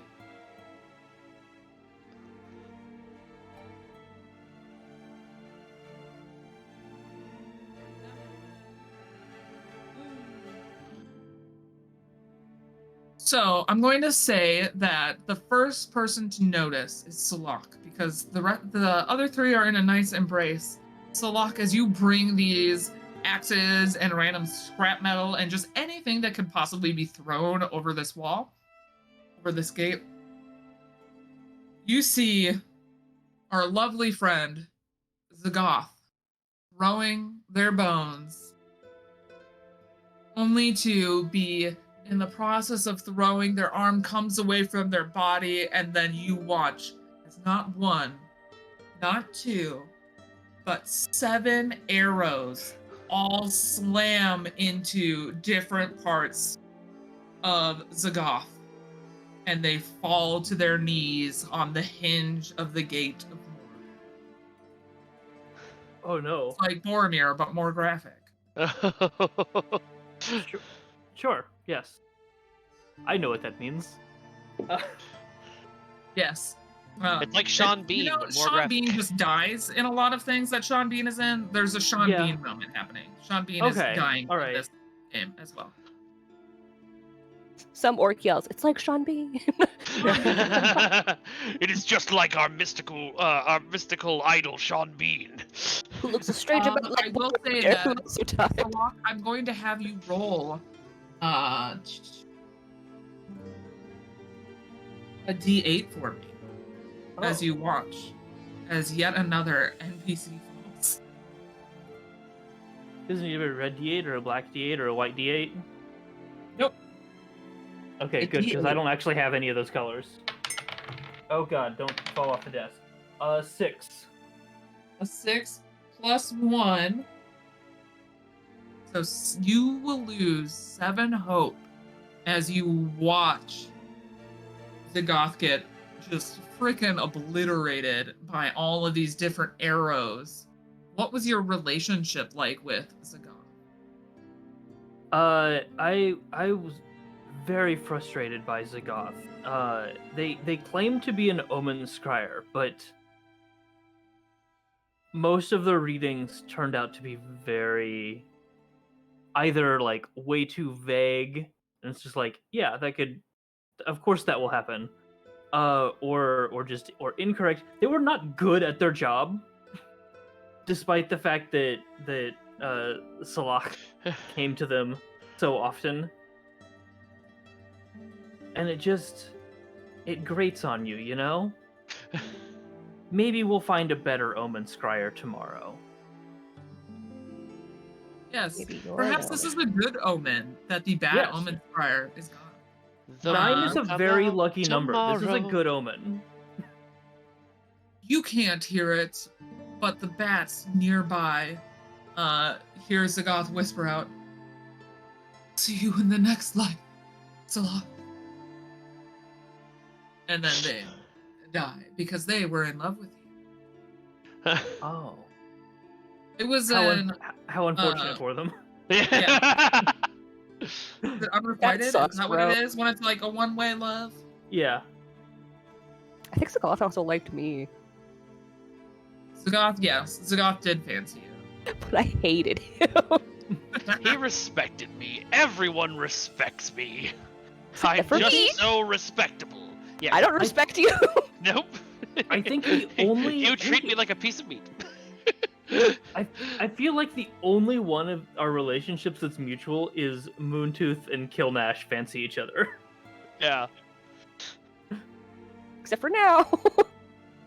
I just added that fancy Fancy? to Moontooth and Grok. Yes. All right.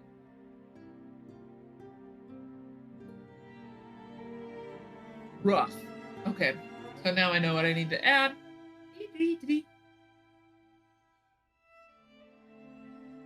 So, Oh, you guys gained a ton of hope by doing that. I didn't even notice the numbers. We got laid.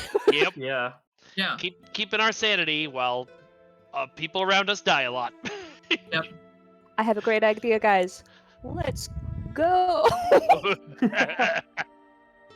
It is something you can suggest. I'm suggesting it. We'll wait until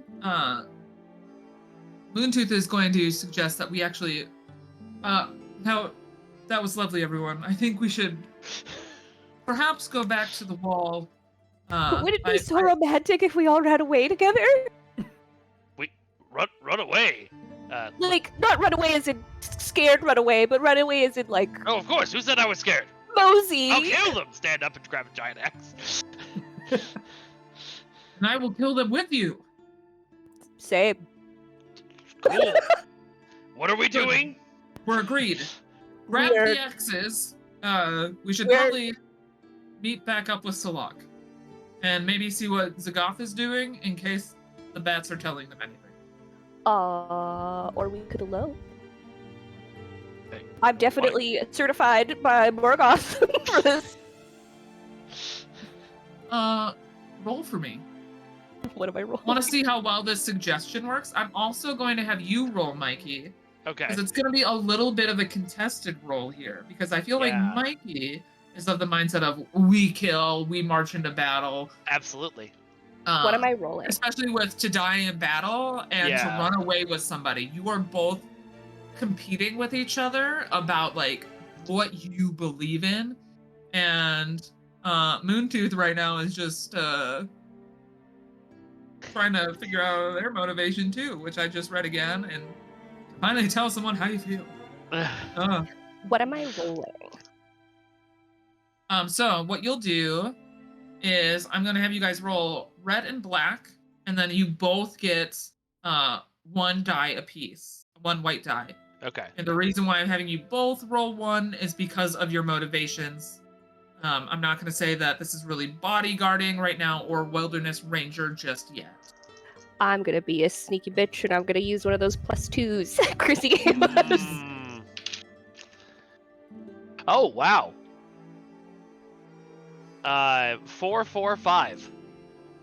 I got a 6 on my white die, and then I got 2 2s. So a 6 on the white die Your secret. +2, means so nothing. Okay, never mind. So 6 on the white die. So you got a Oh, right. 6, and then we had 3 successes. and then By a +2 somewhere, an 8. I don't know. oh yeah, you could turn one of your 2s into a 4, so you could have 2 successes there. Sure. If you'd like. And then you had 4s and a 5? Right, 2 Mikey? 4s and a 5. Yeah. Okay, so 3 successes and 2 successes. For currently, right now, where Moontooth is seated, they're agreeing. You're feeling that they're agreeing a little bit more with Gawk than they are with Kilmer. Like they're ready to go fight again. I can't lose another one! I crawl into the sky. You're going to lose us all in like 3 weeks anyway. It's not true. Not if you're wilderness rangering the whole time. Wait, True, really? you are. I know how to live off the relatively land. Very. Hmm. Also, there's like a whole network of tunnels in some of the places in Middle Earth that we definitely created like 2,000 years ago.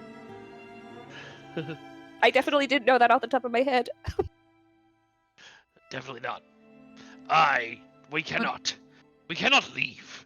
There is glorious battle to be won, and we have orders from Lord Sauron himself. Sauron's a bitch. Morgoth is where it's at.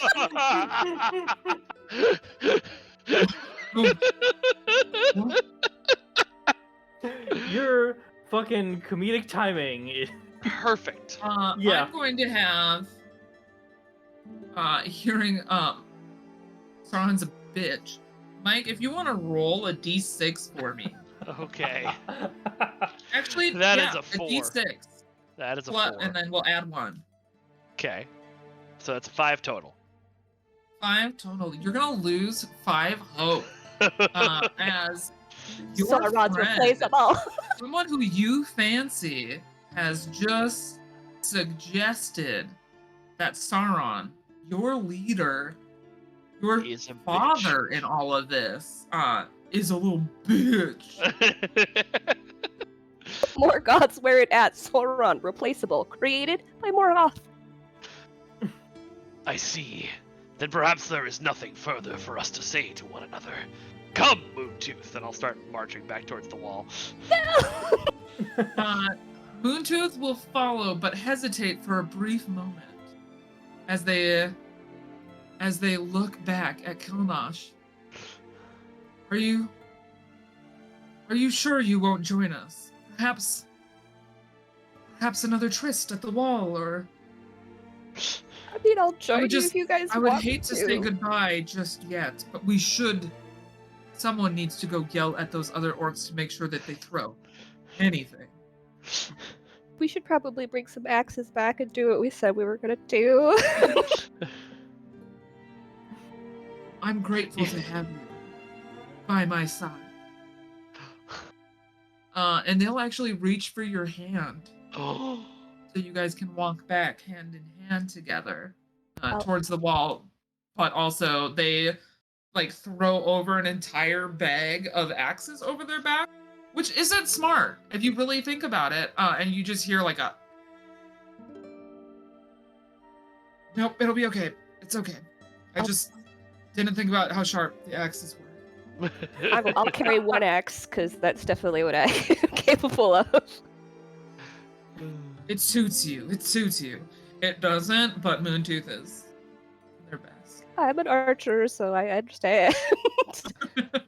Put the axe in the bow. Surely this will work and nothing will go wrong. Nothing could possibly go wrong. Absolutely nothing could go wrong. As you guys make your way back to the wall, we're gonna take our last break of the night. Take a quick 10 minutes here. Let's do actual 10 minutes this time. We'll do our best. Can I get one quick thing in before we go? Yes, you may. On their way back to the wall, they see Salak pushing Zagoth's body into the hole. As you guys see that, I need you both to make. I hated that man. Yeah, I was not a big fan either. Correct. I think we're both nodding. We're like, I good. would say Yeah, because great. we did not enjoy this person, I'm going to say you roll a d6 instead of a d8. Okay. Because the other two are probably dissolved by now, right? That's It needs a another body to 5. fill the hole. Is that how much 5? hope I lose? Yes, I like it that. is. I like that we gave you hope from getting you laid, and then And then I instantly you lost lost. it all immediately, and like double it. Don't forget to divide the 5 in half. Oh wait, it's a D3, Is not it a a, is D6? D3? Is it D3 or D4? No, it's a d6. Oh, okay, sorry. Yep. I Nope, got. You take I all lost. 5. By everybody, do you mean me as well? Even though I'm the one No, you already instigating? took it for him. Okay. So Okay, you okay. already witnessed that. It's just now they're witnessing the body of their omen person. Okay. Okay. Uh, Got it. That doesn't Just kind sound of- great. Maybe it's a sign to leave. It could be a sign to leave. It could be a sign of. And you'll see a single tear streak out of Moontooth's eye. He's not worth your tears, honey. Moontooth loved Zagoth. Oh, They're just watching as Zagoth is dead. And you all see just a little bit of hope leave. And by a little bit, I mean a lot of bit of hope leave Moontooth's eyes. no. But they keep carrying themselves up the gates of Mordor. Sorry, I have a really itchy nose. Oh gosh. It's okay, sweetheart. I've been there before, like Mhm. half an hour ago. It sucked. Yep. Because very hard to lose someone you love. We will not lose each other. Okay, let's go. Okay. Meanwhile, up on the wall, you hear Grok shouting to the troops, "And never forget, our Lord Sauron is not a bitch!" Yes. And with that, 10,000 orcs below. Not a bitch! Not a Not a bitch! bitch! Not a Not a bitch! bitch! Not a bitch! and screaming "not a bitch" is how we shall all go to our second and final break of the night. Michelle, when you're available.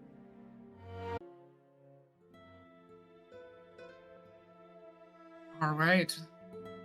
Welcome back, everyone. We join our big gate orcs as they are returning back to a little area in the ground that's currently filled with 3 orcs on their way back to the gates of Mordor.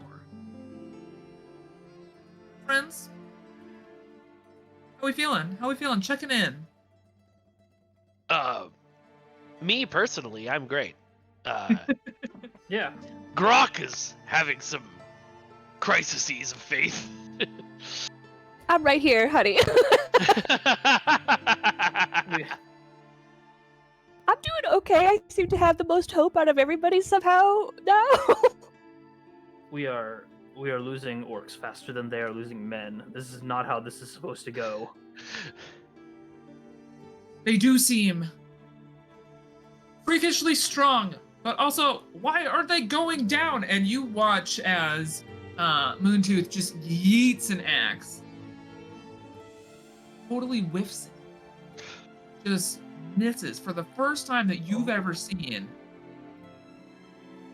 Tell that they're a little shaken up by the sight of their lover dying. Were they actually lovers, or were they just in love? Well, Moontooth was in love with Zagoth, and Zagoth, what did you feel about Moontooth? Despised. Oh, So they weren't lovers. they were lovers for sure. Yeah. Yeah. You can Some cool hate hate you can hate sex. fuck. Yeah. Hate fucking Yeah, is a absolutely. thing. That's how they participated in their relationship. Which, with how destructive Moontooth is, that falls in line. Self-destruction Yeah. is another form of destruction. But they're a secret romantic. Yes. So, what I'm gonna do is I'm gonna roll another happy D10, Okay. and These this dice is keep just gonna getting be bigger. super great. I'm going to say that because you guys are here around Zagoth, we're gonna have a round where you do not defend. Oh no.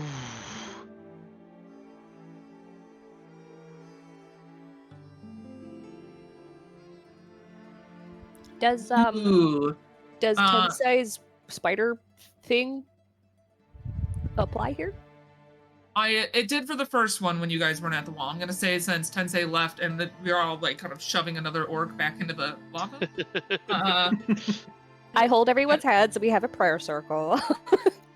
Technically, I did establish I was on the wall leading the Sauron is not a bitch Yes. chant. Yes. So I'm gonna say you're standing on the wall. You're the one that's kind of there, ready to defend. So I'll take one off.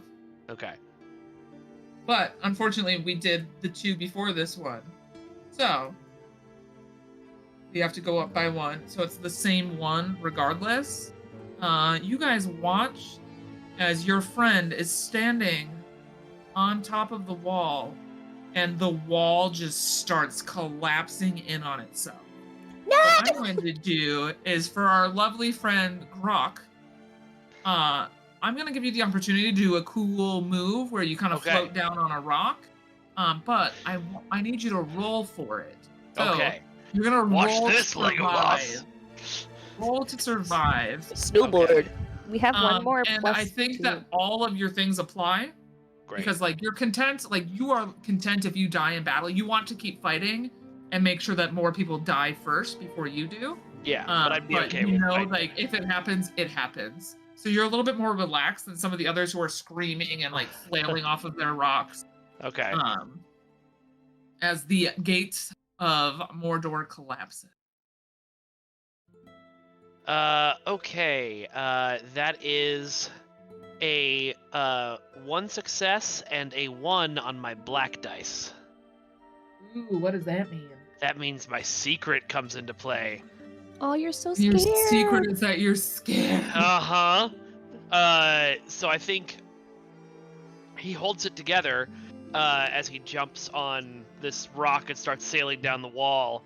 And then, caves in somebody's head down at the bottom, but then is surrounded by spears and swords and so many men and elves and just kind of drops the hammer out of shock. Hmm.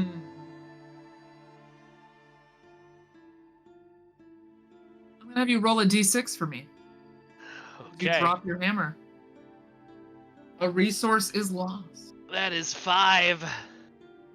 You will lose 5 hope. I am You're down to sitting my there last with hope. one. I You're on feel- your last hope. I feel like We'll come right back to you as you're standing now outside the collapse gate.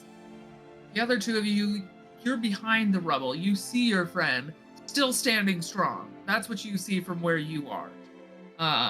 It appears that Grok is one of the few people who have survived, upon seeing the wall fall, your lovely friend Moontooth will charge into battle after Grok. I was about to say the same thing. I'm not gonna let another one die. Well- We die together! Whee! Charge as far as like I'm a long-ranged fighter, so like Yep, advantage point. Yeah, you climb up a little bit of the rubble, get yourself to a high point, so that way you can kind of shoot into a barrel of fish. Yeah, and I'm definitely going to yell. I'm not gonna lose another as I fire. All right, and what is Salak doing? Uh, You lost some of the spiders. Some of them did manage to cling to the spot, to the hinge spot that Zagoth previously stood upon. So some of your spiders like made their way over there, but you did lose a good chunk of them to that wall collapsing. okay. I'd say you probably have like 3 or 4 spiders left compared to like the 9 that you brought out initially. Right. I've forgotten what all you said was in this encampment. So in this encampment, there's boar pens. There's currently flooded with lava escape tunnels. There is a catapult. There's a dried up well. It looks the Hall of Omens, where Zagoth was previously working. You see a lot of steam coming out from within there, from where we kind of crammed in a bunch of those orcs. Yep. And then there's the barracks, and then the gate. I more meant beast-wise. Oh, you have a few spiders left, but there's also bats. Bats are flying and screaming overhead. They are not just, having like, this. They're usually protected by the Nazgul and things like that, but there are elves just popping bats out of the sky left and right, taking like 6 out as they shoot up. Because elves, and their freakish elven accuracy. Are bats like normal bats, or is there something special in this world? Technically, there's something special in world, but that's just that they can communicate with Sauron and people like yourself. Not helpful. Yeah. So they communicate. They tell people what's going on. They also block out the sun, which is in earlier times how orcs had to travel was when the sun blocked out. So they're kind of still fulfilling that oath to the orcs of trying to block out the sun, but it's also fucking nighttime. So there's no sun really going on right now. So they're just kind of... That gives me an idea. That gives me a very creative idea. Okay. If I like... You are also creative, so... I am creative. But that's a secret. Shh, don't tell anybody. Keep it secret, keep it safe. Yeah. If we can get the bats to like block light sources, even like moonlight, where they can like hinder the volley of arrows and like make that get more hidden, so it's more difficult to like anticipate when it's coming. Yeah, people I'm don't gonna get have their you shields roll up. for this. And if you roll well, you may instill hope in some of those that are on the battlefield. Oh shit! What was that? Oh my god! Hey, I heard that too. Be right back. I'm sorry. Yeah. Hey, Carry yeah. on for a No, second. you take care of that. That was the wall falling in Middle Earth. that was was the gate. Mordor's The gate has falling. fallen. Mordor is open for business. So we'll give them a moment. Yeah. What's Samantha doing? Samantha is currently like barking orders at the people who kind of changed the flags to say what's happening. So she's attempting to keep up with what's happening, listening to the bats. She has a similar power, I'm guessing, then, to what Salash has with being able to speak with the bats. So she's listening to the bats, screaming orders at the orcs that are kind of changing the color guard, as it were, to explain what's happening down on the field, so that way those who are farther away can see and understand what they're getting into. But Salak, you're back. I hope Yes. everything's okay. Yeah, it is June 17th. Why are people shooting off fireworks? Oh my god. I had that last night too. That was just somebody shot off a mortar. Like, Ugh. I Why? freaking hate fireworks so much. They terrify my dog so badly. I love fireworks in a like the Hollywood Bowl where there's nobody around for miles. Love that. Yeah. Not Yeah. well, maybe not miles. They're not giving anyone PTSD, whether it's dogs or people. Like, Yep. Yeah. Yep. Where people can consent to being involved in the fireworks show. This is a Yep. hate fireworks podcast now. as an We've got epileptic, gay I hate orcs being and fireworks. fireworks hating. I'm sorry. Alright. What were you going to have me do? I'm going to have you roll to see how well you can engage the bats to block out light. Okay. So we're doing an action here. You're definitely using your beast speaker. You're definitely using creative.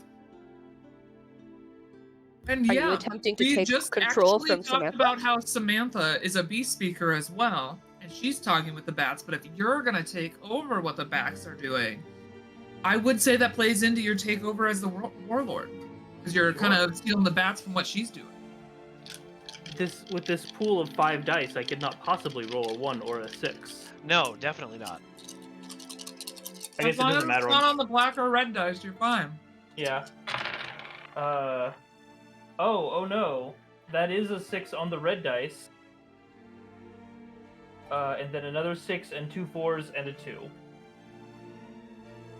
So 4 So a six successes. on the red dice means your reputation causes problems, and you're forced to have a choice: either hurt someone or everyone in the scene takes a mark on you.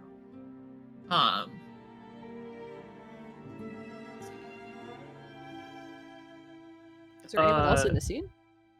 Is anyone else important? No, we're all still kind of back behind the battlement. I think Yep, everybody's Applied for Grok. He Oh, fell Grok down. Grok is in front of it. Grok I'm is down. Yeah, I'm outside on the gates ground. or Mordor. Yep. Okay, here's what I'm gonna. I apologize, but this makes sense. The swarm of bats blocks out light very effectively. Not only can man not see when a volley of arrows is coming, but orc cannot really see where they're shooting. And I feel like something strikes a little bit too close to home. Yes. Sorry, Grok. That's all right. Don't die, my love. My new love. My love as of about 10 minutes ago. I liked you before that, but Oh, okay. Well, there we go. That's right, you did. I forgot. I liked both of you guys. Yeah, you made out like a bandit. You have one hope left, Grok? I do. I do. As this arrow hits you Oh! from behind, you have the option to flee right now with this arrow in your back, wherever you choose, or you have the option for a final breath and something that you can say with your final words. To make this more dramatic, Yeah. I'm sticking my hand out in the hole that you've fallen down into, and then you're sort of looking at the battlefield. So I'm actually looking up at you when the arrow hits me in the back, and I will reach up my hand, just barely fingertips brushing yours, and say, "Treasure the life you have. Don't follow blindly."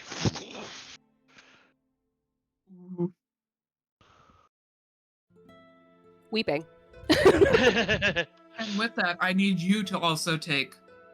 I need you to roll a d8 for me.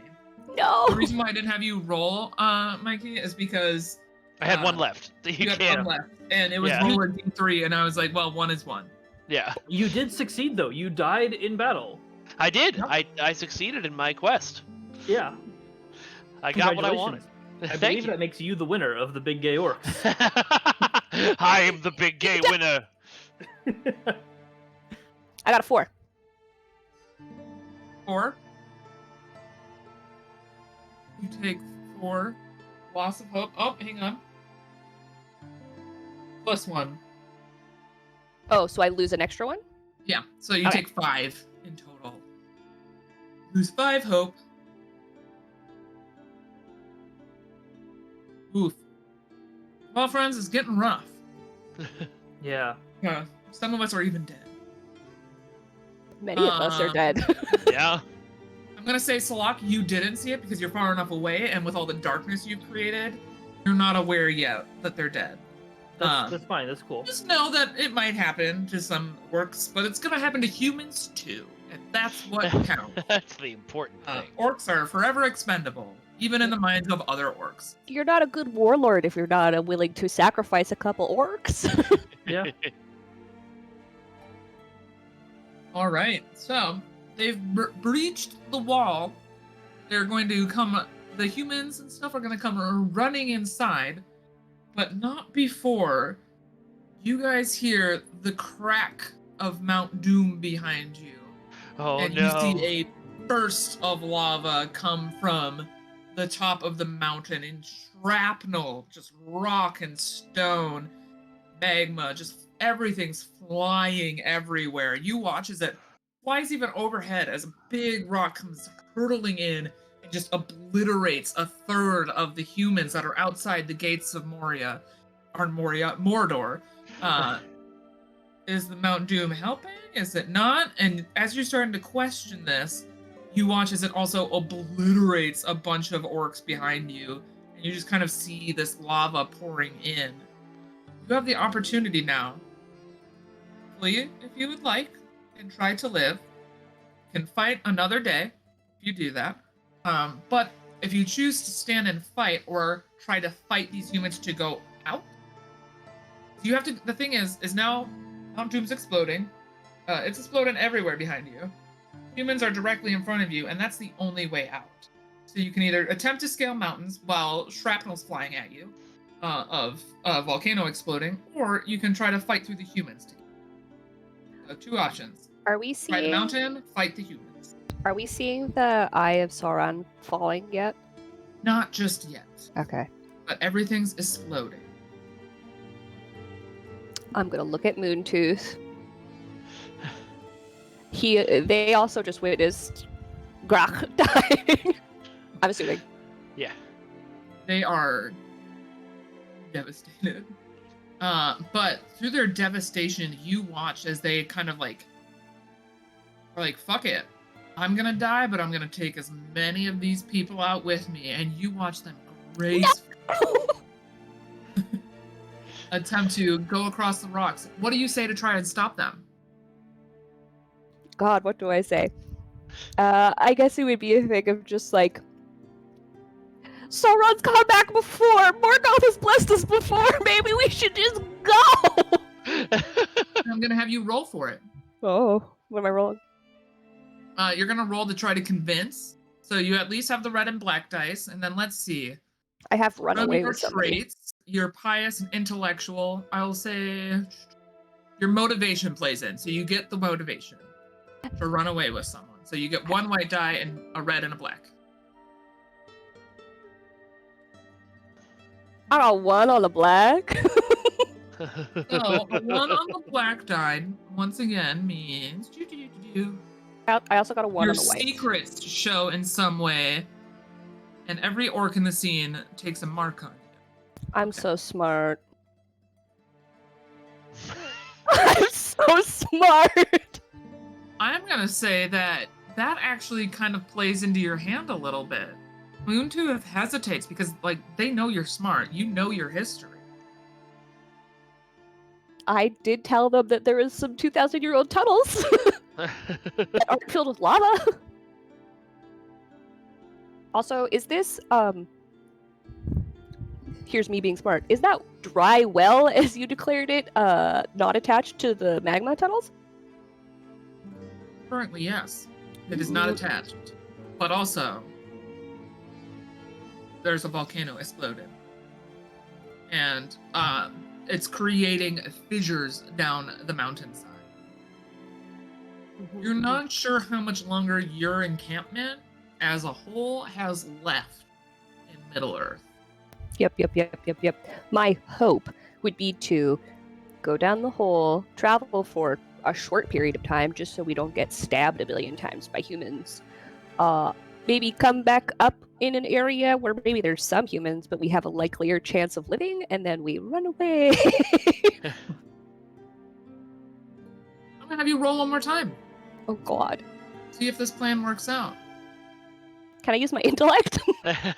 Yes. Hi, ma'am. Okay, Cat is sitting on my foot. I got a 6 on the black, 2 on the red, Okay. 2 on the white, and another 2 on the white. So I'm gonna say that your 6 on the black means you know where this well is, and you have a general idea of where it could lead to. You know that it led underneath the gate because you had to pull water in literally from outside sources because it's just nowhere to be found in Mordor. So you do know that it works. However, you also know that it's incredibly small. And that your lovely friend Moon. They're too big. They're too Big. powerful. They a little too thick. Go that way.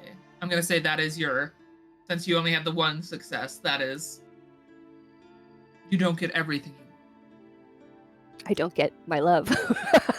I either get my love or I get my escape. No. The choices. Oh. I'm gonna let you think on that choice. We're gonna go over to Tensei real quick. Yeah. Got your beasts. They're blocking out all light, making it very difficult to see for the humans. You as an orc, like, you can still see okay. You're used to traveling under the cover of darkness. It's not great. Like, you don't have great visibility. You didn't see your friend Grok die. You don't even know that they're dead yet. Yeah. They're fine. Or your enemy. I can't remember your relationship with Grok. No, I respect Respected. Respected Yeah. Grok. Yeah. This orc that you respected is dead, but you don't know that yet, so it's fine. Everything's Yeah. fine. You do see Moontooth and Kilnosh apparently having a conversation with each other, and they're just kind of like talking in short whispers back and forth, trying to do something. Maybe, I don't know. They're wasting a lot of time though. So, what would you like to do in this time? Well, there's a mountain that just exploded, right? Yes. That's gonna take care of this problem. I think, probably, right? It's gonna take care of some of the bats, if that's what you're saying. It's also gonna take care of some of the humans, and it's gonna take care of some of the orcs. And by some, you have a good inkling that if you stay here much longer, it's going to take out everyone. Then this battle is over. Yes. Do you choose to And- stand and fight? Or do you choose to No. flee? There is no victory anymore for either side in this battle. I will flee. All right. I'm going to have you roll for it. I imagine Roll like for Dracula, all your bats come GTFO. down and pick you up. Like Yeah, no, that's exactly what I was gonna do. Is like, I can't run like through the lava, and I can't go like through the army of men. So I'm just gonna get like picked up by a bunch of bats.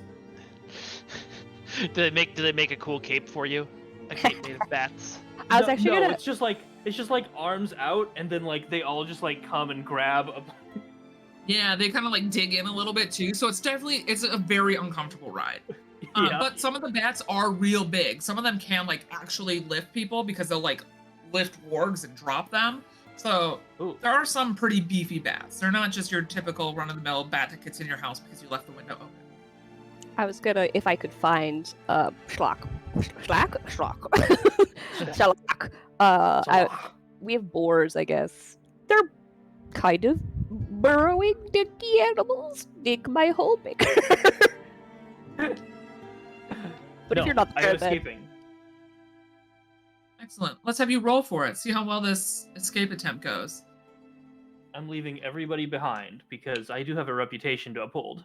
Yep, you're heartless, so I'll give you a white die for that. I'll also give you a white die for Beast Speaker because you're using your animals. Okay. And I think this is creative, so I'm gonna let you roll an additional white die. Oh.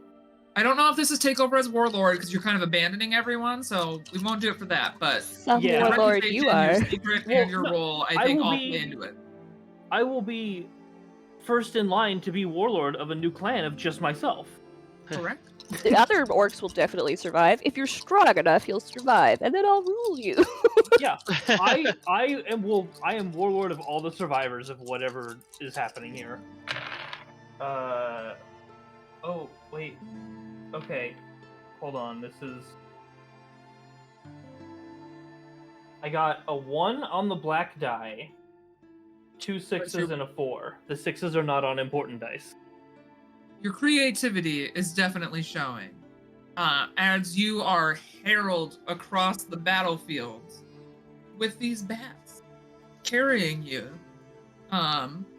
T-posing Some for of your, dominance over the some whole of your thing. spiders actually like reach out and attach themselves to the bats carrying you. So it's you being carried by bats, and your spiders are kind of like dangling around you. But they're shooting webs as well to block things from hitting you. So they're here to protect you, as you know that you're not Samantha right now, but you definitely are a warlord to these creatures that you have around you. So I think you definitely fulfill your motivation as you fly across the field. You're like, fuck yeah, I am the Beast Master. I am Lord of the Beast. And I think We're that Beast sets, Lord. yeah, I think that We'll sets work you on up for a nice little epilogue story. But before we get to the epilogue, let's get over Gilgamesh. I like that there's like one elf or human in the crowd that's just like, wow, that's so creative. Wow, look at that. I never I would have wasn't thought, gonna- thought of that. Gandalf I is was- just sitting there like, oh, that makes sense. Gandalf's Okay. over here like, shit, I could have done that with the eagles. Okay. I could have They're gotten off coming. that tower earlier. Eagles will come eventually, it's fine. But Kilnash, these final moments, what's happening? If I can't convince I think you've My convinced love. them. I Oh. think you realize that when you bring them to the hole, they don't fit. no, You've Oh. successfully convinced them, but you've led them further in, and they realize they can't go with you.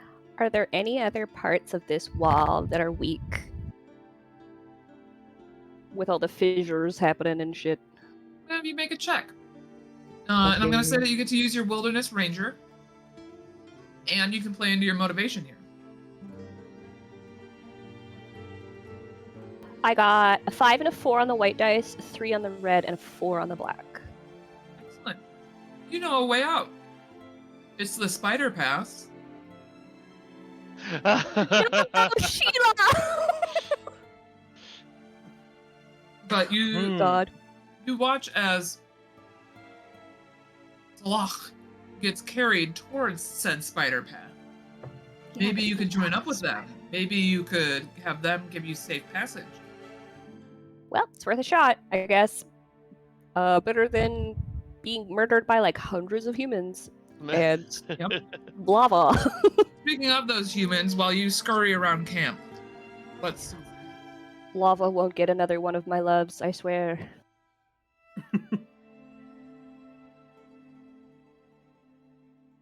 Oh no! What's happening? What are you gonna do to us? Us, me. Not you. No! Oh no! An enemy champion slays an NPC. No, the only NPC left. There's only one left. Well, Yes. technically there are like 10,000 NPCs. Yes, but this NPC that There's only one matters. important one left. The named NPC, except for Samantha. Samantha. Yeah, That's true. No. I No, love a good heartbreak. I'm imagining we're gonna come You to this finally hall. come up with this safe way to get Moontooth out of here. Moontooth is following after you. And you guys are running arm in arm, or hand in hand, as you guys kind of like book it through, trying not to be separated. When all of a sudden you just feel Moontooth's hands slip out of yours. No! And you watch as they crumple to the ground. With a blonde elf standing behind them, hair blowing in the wind, shooting their bow and arrow, and they're locking one in on you. I'm gonna But you prove know how to survive. I'm gonna prove myself to be a better archer in this moment, and at least shoot so he doesn't hit me. Excellent. Let's have a rollsies. Yay. Who shoots who? So what we're going to do is, because Legolas is a champion, we're going to have Legolas roll d6 and you roll a d6. Whichever of us rolls higher is the one who lands the blow to either get away. I'm going to say, just because of canon, you can't actually kill him, but you can definitely wound him so you can flee. But if he hits, there's a good chance that your buddy Salak will watch you die. My goal, my buddy, I hate this man. My goal is if I can shoot his arrow in the air and make a very silly, dramatic anime, it doesn't hit me, and I can run away. Yes. Yep. I love that idea. I got a 6. I got a 6 too. No! Roll again. Please! It's the power of Legolas and his beautiful hair.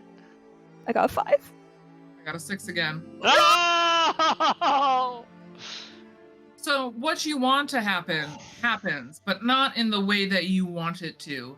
You shoot first. Legolas sees that, pierces your arrow with his own, and it just keeps going through until it hits you. Duroth made some shitty arrows. No. Right? You know how you were sitting there, you breathed, you had that perfect shot?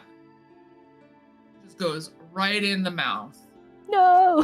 as Legolas shoots you, and we lose our lovely friend, Kilnash. No. What we had was beautiful, but so brief. Salak, I'm gonna say that you see this. I need you to roll 1d8 for me. How brutal. I can't even say my last rites to Oh, myself. wait, yes, actually, you say your last words, Can't. you're gargling them. Speak. You're gargling them a little bit. You're like, oh, but what is your last Take a drink of water. moment? What's the final thoughts, if not words? I guess my final thoughts would be like, Morgoth has risen me from the grave before. Very much I'll be back. This is fine. Let's breath. All right, how you doing? Sensei, I one got it, last I got roll. it. The final surviving orc right now of I got a Of our- 50% Yeah. chance of succeeding. 50-50. Oh no, it's a 5. No! We all died! Everybody's dead. I'm going to say you're not dead yet, but what does happen is you do feel Legolas's arrows start to pierce you. Your bats are able to block out enough to keep you alive, but they're carrying you to Shelob's lair, where we will fade to black on if Shelob sees you as a snack or as a friend. I would very much like to say my very last thing I say to Legolas is, "This is homophobic," and then But I do want to get I want to get Salak's. You're gonna fade in and out of consciousness. What's your last couple of thoughts? You start to drift as your bats carry you to Shelob. Just don't drop me. And they hang on, and they carry you all the way to the steps where you get to hang out outside of a creepy spider's lair. Is she in sexy Shelob form? Is she in spider Shelob form? We don't know. The world may never know. Either way, I'm in danger. Yes. Is there anyone to help you? Just your bats and other spiders. Let's see what happens. Tune in next time. On Big We Gay know Orcs. who those spiders are loyal to. Yeah. Tune in next time when Bailey and I will play the part of corpses. yeah, or maybe the spiders. Ooh, yeah, the spiders. All right, friends. That's just a little playthrough on Big Gay Orcs. That was so much fun. Thank you. I'm so sorry that some of you Yeah. died. But that is I mean, that's kind of the actually point. a natural consequence of Yeah. this game. This game is Yeah. about Yeah. dying or fleeing. Hey, Um, but we did get laid. We we did. did get laid. And what is Sauron? A bitch. Not a bitch. Bitch. Not a Not a bitch. bitch. Not a bitch. Okay. Okay. As the tower I falls. did win with the Sauron deck in Magic the Gathering today, so it wasn't a bitch for today, but might be a bitch in actual canon. But thank you, Tensei, for putting up with us constantly talking about Lord of the Rings, despite me being like, yeah, we're totally gonna drop it right at the beginning. I am so sorry. No, you're fine. I- You're fine. I- I get it. It's so ingrained. It's hard to just like say, "Hey, we're in this world," and then not talk about it.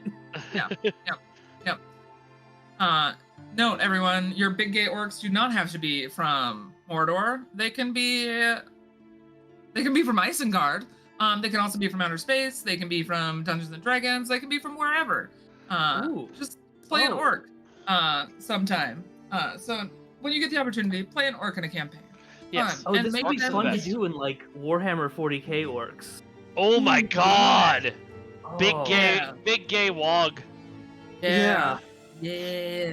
Ooh, I like that. So we might have like a next iteration, maybe Yeah. someday, of super gay. Not super gay, big gay orcs.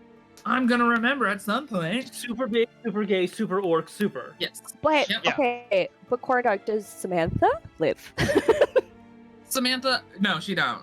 Oh, no. No, Our she hot gets cop leader. completely obliterated by a rock because she's standing up pretty high, trying to do the color guard, switching of the flags, and then I would say that when just after you fall, we watched as the Tower of Sauron's Eye falls. I don't even and get to just see Sauron takes being a Samantha bitch. out. So, yeah, Samantha gets taken out by that tower.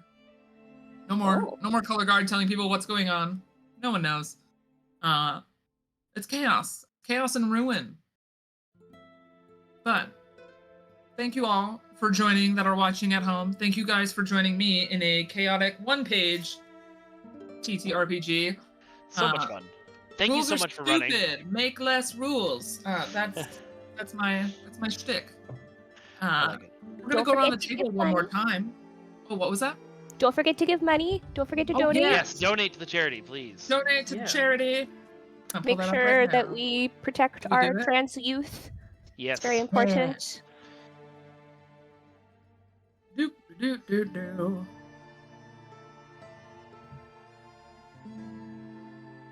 I think, All right. Gonna do that. All right. We're gonna go around the table one more time, do our send-offs. You can let us know where we can find you upcoming in the future. If you're on streams, feel free to share your socials as well. If you're doing any more during Pride Month, be sure to yell about all the things we're doing here in Pride Month, because so much is happening on Neon Lights Roleplay. So we'll go in reverse order of what we started in. So we're gonna start with you, Mikey. Hello. Once again, I am Mike Fatum, sometimes known as Mikey Fatum. I am. You can find me on Twitter at Vengeance God. You can find me on Instagram at Broken Infinity Films, and you can find me on TikTok at Vengeance God 2. I have 3 podcasts going, all of which are on the Ace of Geeks podcast network. The first one is the Ace of Geeks podcast, which every other Monday 4 best friends get together and talk about the nerdy stuff they saw and did that week. It's very fun. There's also Edge of Reality, which is our TTRPG show. We just wrapped up a season. Well, it was like a year ago, but the first season is out. It's Kids on Brooms. So if you would like to attend a magical academy with zero transphobia, come and join us, and we'll be doing Candlekeep very soon. I think the first episode's already out. First episode's already out for Candlekeep, so go and check that out. And then finally, we have Yavin Radio, which is a improv interview podcast set in the Star Wars universe where I was two gonna say losers, it's gotta yeah. be. Yep, where two losers of the Rebel Alliance are stationed on Yavin 4 after the Battle of Endor and have to decide to start up a podcast and interview the crazy people they find around the base. And the whole first season of that is out. It's very dear to me and very funny. I would love it if you would give it a listen. That sounds hilarious. Also, Thank- please send that in our. Please send that somewhere in the Neon Lights Roleplay Discord. We have a Sure. Discord, everyone. Yeah, join our Discord. The Ace of Geeks also has a Discord, so you could join that too. Join all the Discords. And then finally, hopefully some good news. I've had some very promising meetings lately on the League of Swords, which is my pro wrestling meets sword fighting, meets Mortal Kombat, meets other things that I love, TV show that I'm trying to get off the ground here. If you want to know more about that and sign up for the mailing list for more info, you can go to leagueofswords.com. Cool. All right, we'll go over to you, Bailey. Hello. Bailey, I'm Skepsis Re in most places, or Skepsis_Re in other places. I am a TTRPG writer. I have a book that's out that's all about being gay in Dungeons and Dragons. It's called Chromatic Gamut. It's specifically a LGBTQIA plus like parody book, so it's all about being funny and queer. I write with a company called Action Fiction, so you guys should check that out if you're into that. Yeah, I really appreciate people dropping in. I hope you donated. And I'm playing in another game, I think with Corn Dog, on the 30th of this month. The last game, we're playing Monster Hearts, and I'm very excited to play a little vampire.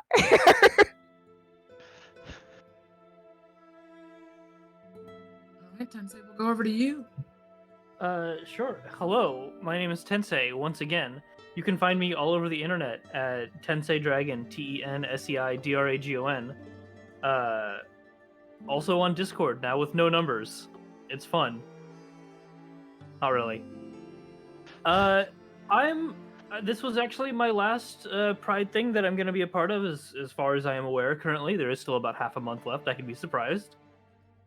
But over on Bard Rock Cafe next weekend, the 24th and 25th, we will be running a very large marathon, 8 games over 32 hours over those 2 days.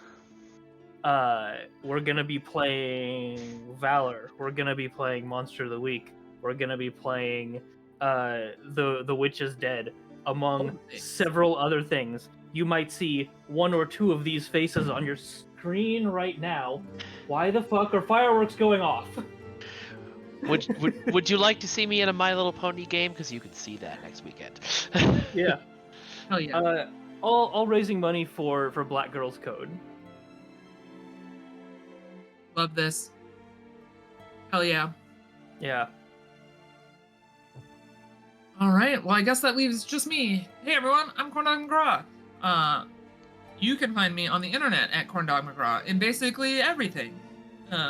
Not everything, actually. No, I don't do much of the internet, but when I do, it's usually Twitter until that hellfire turns into too much. Bigger hellfire. Yeah, but you can find me on hellfire. Discord at Corndog McGraw. So, now, next week, I think I have.